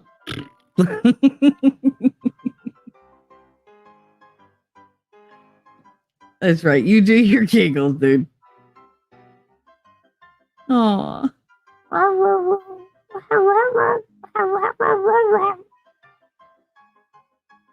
Huskies really do think they're human. Hey. They will argue you to the ground and almost always win.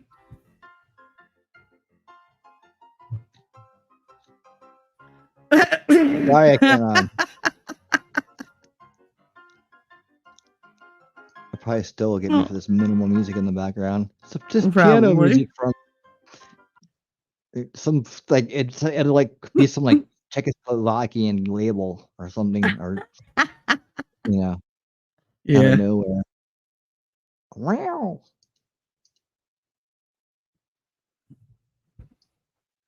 It's just the weirdest thing. That's like catch me outside.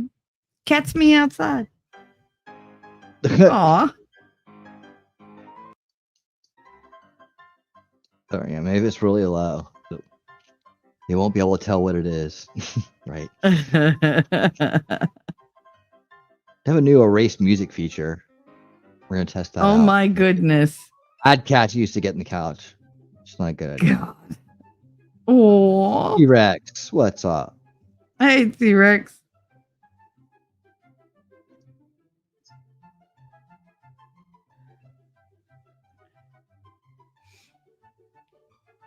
There's nothing worse than a giant dog going, nope, not walking anymore. And you're just like, what do I do now? Can't pick them up. They won't. They just drop.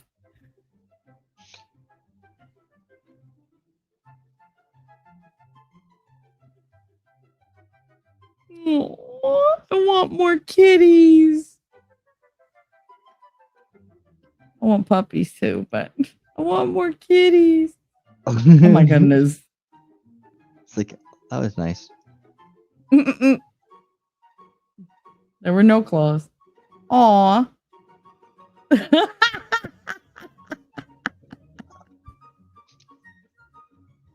Very, What a good puppy. very polite. Yes, very considerate. Well trained.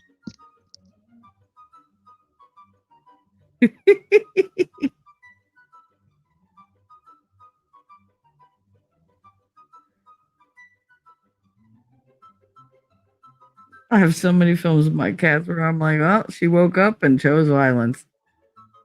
Because she just wakes up and attacks him like it's nothing.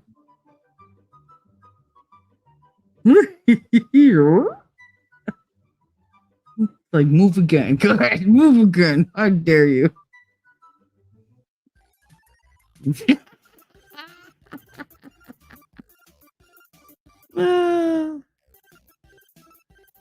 When you thirsty, you thirsty. Aw, poor puppy. He's like, why am I a dinosaur? I don't want to be a dinosaur. Oh, jeez. Yeah, that's bad shelf placement.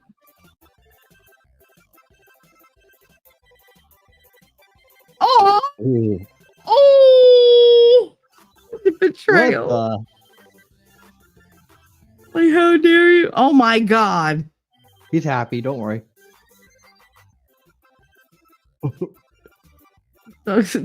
Move, stupid. Like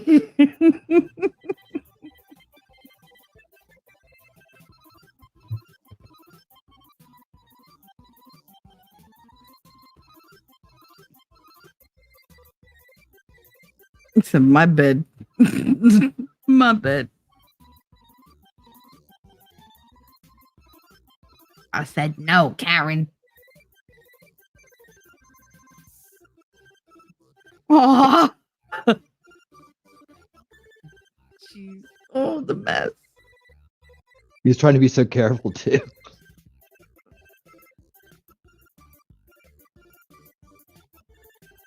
Jesus.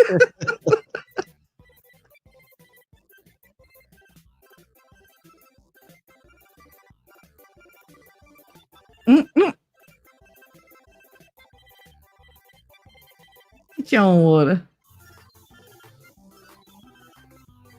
Oof.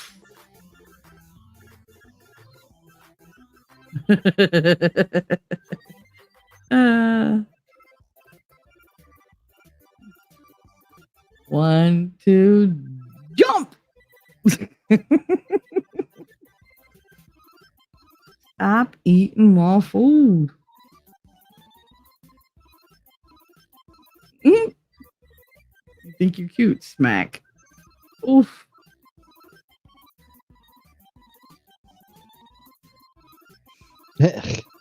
Oh. All right, we're gonna keep it right there. All Save some right. of this for next time. Got another thing for you that's will wrap it up, and then we're gonna jam on out. But late minute arrival, real quick. What's it? 13 seconds? No problem. Well, yeah. Whatever. Let's see. Is this the one? Okay. Last minute arrival. I don't even know what it is. We're gonna check it out.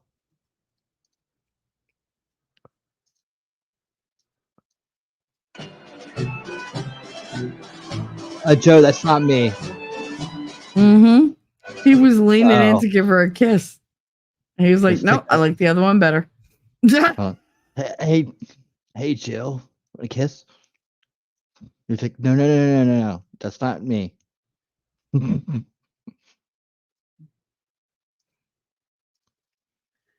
I thought that was funny. I was like, he has no clue. He's like, oh, look, that's the right color hair. I think so, yes.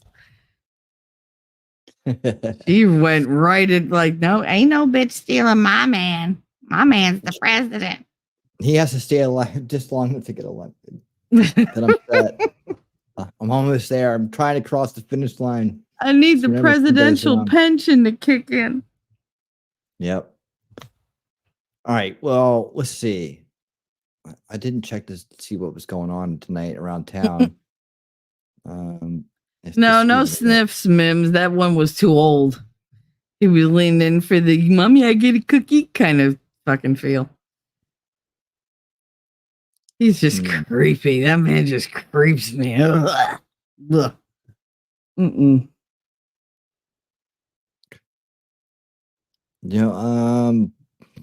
Really, I mean, where do you guys want to Sorry. go? We got potentially criminal and legal mindset. That's all I'm seeing. Mindset's probably talking about the Disney thing, or no? Hoyaverse boycott and Uber Savyasaki. I don't have no. This you talking Japanese? Yeah, I have no idea. You might be talking Korean. Yeah. Then potentially criminal is young Thug and Sarah Boone. But let's see. There's Thermo. I don't know. Well, the Young Thug trial, Coach Granville got The Shinigram's got recused. gameplay. We're gonna bomb Shinigram. How about that? Or raid Shinigram. Is that all right? Does everybody want to do that, or we got somebody other suggestions? What's the crowd They saying? want to know if Joe is on. I didn't see him, but I'll double check. Let me go check again. Let me pull up my feed. I thought he would be. He is not.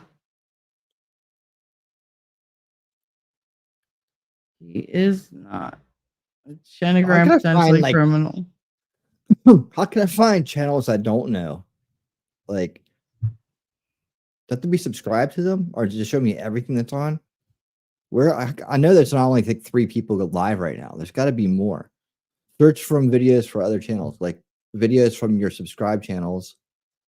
You can send your but I have to be subscribed to them to do it. I mean, I don't know. Maybe type in live and just see what pops up with live in the title. 357 has some streams coming up. I didn't even realize that. I just saw them. Oh. Lined up here for the future. I don't know when they are. But they're not tonight. I'd like to find I was gonna do one of those surprise. We don't know you, but saw you sitting here, needed some viewers, whatever kind of night, but I don't know. I don't find it. Oh, it's some upcoming ones we can go to.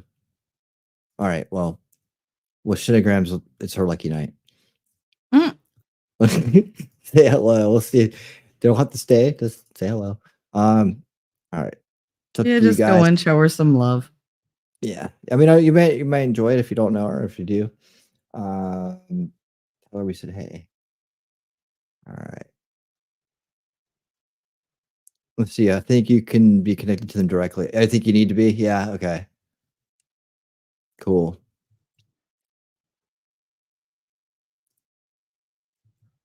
We'll be back tomorrow night at 8 p.m. Eastern for Old School Watch Party Sundays. Hey, Grimmy. Grimzer, what's up? Let's see. 8 p.m. Eastern, we'll do the kickoff show here on YouTube. Then we go exclusively to Rumble and X for the featured presentations. Tomorrow night, we will be watching our documentary will be U.S. prison gangs, Bloods, Crips, and other black prison gangs, how U.S. prison gangs work. We did Latinos last time. We'll do whites next. It's really interesting. Really interesting. Understanding that the gang system is way more complex than most people probably believe. But you're getting it from the people that actually have been through it and lived it and can tell the stories. So it's very, very interesting. And then our movie is going to be, what's it called? Hillbilly Elegy. That's the name of the movie? Mm-hmm. Okay, that's the name of the book too. So the book is the movie? Yes. Okay, by special request from Daisy and T-Rex and others. And we're going to watch that. It's going to be interesting, I guess. And it's the life story of JD Vance, right? That's it's supposed to be his biopic. How did it see? What I'm curious about is how it got made into a movie. I mean, a lot of people write autobiographies. I Is it don't know, but it's got documentary or a Glenn movie? Close. It's got Amy Adams. So Wow. it's got some big people in it. So we'll see. It's very interesting. It must be a hell of a story. I the watched way the described trailer. It was pretty gritty, I thought. pretty gritty. For All what they right. usually put out there, it looks pretty gritty. I only caught the trailer, but God only knows what the actual movie will look like. Awesome. But we're here for it. It's ranked number 4 this Number week. 4. High ranked movie for our second part of our For double something feature. that was never seen. Yeah, that's pretty good. That's a pretty good jump. Right. Currently the Treasury owes me $7,894.83. Nice. Get it. I think I read that his movie, when it came out, made $38,000 at the box office. Not profit. $38,000 at the box office. Don't quote me, but go do your own research. I'm pretty sure that's all it made. So I'm thinking it's making up for it now.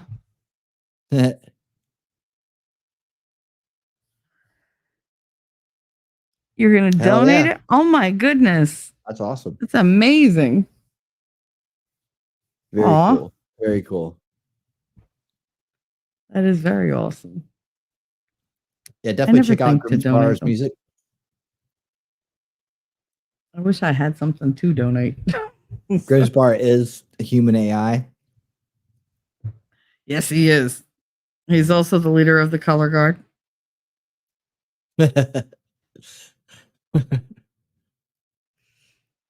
All right, guys. Having a good time. But we've had a big week. We got another show coming up for you tomorrow night. So we're gonna get on out of here. We're gonna jam on out. To do that, I gotta find the right banner, right?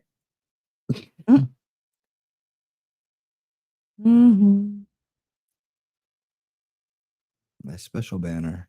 I'm glad I made it to the end. Wasn't entirely Here we sure I go. would. That one. Aw. Yeah, so thank you guys so much. Thank you guys to everybody who's been by this week, supported the streams, hung out with us for the convention, had a nice chill night with us tonight, had some laughs. Awesome, Art. Way to go.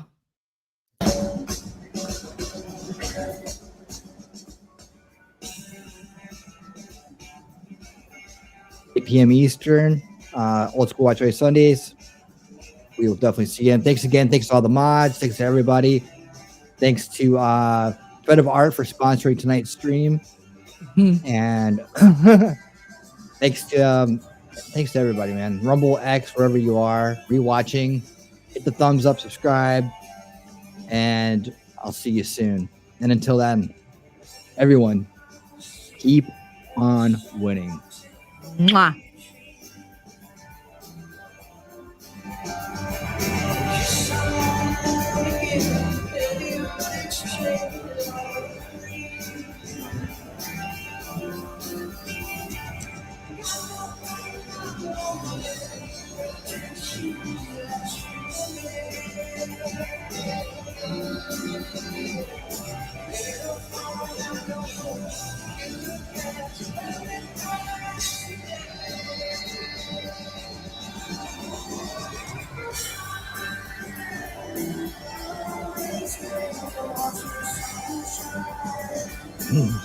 Thank you, Inya. Hope you feel better.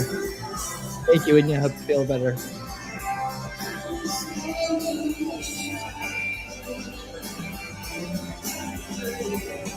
Night, Inya. Oh, I'm sorry, honey. I didn't know that. Oh, well, we love you. Take care of yourself, okay? Get better. Mwah.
This is a friendship battle.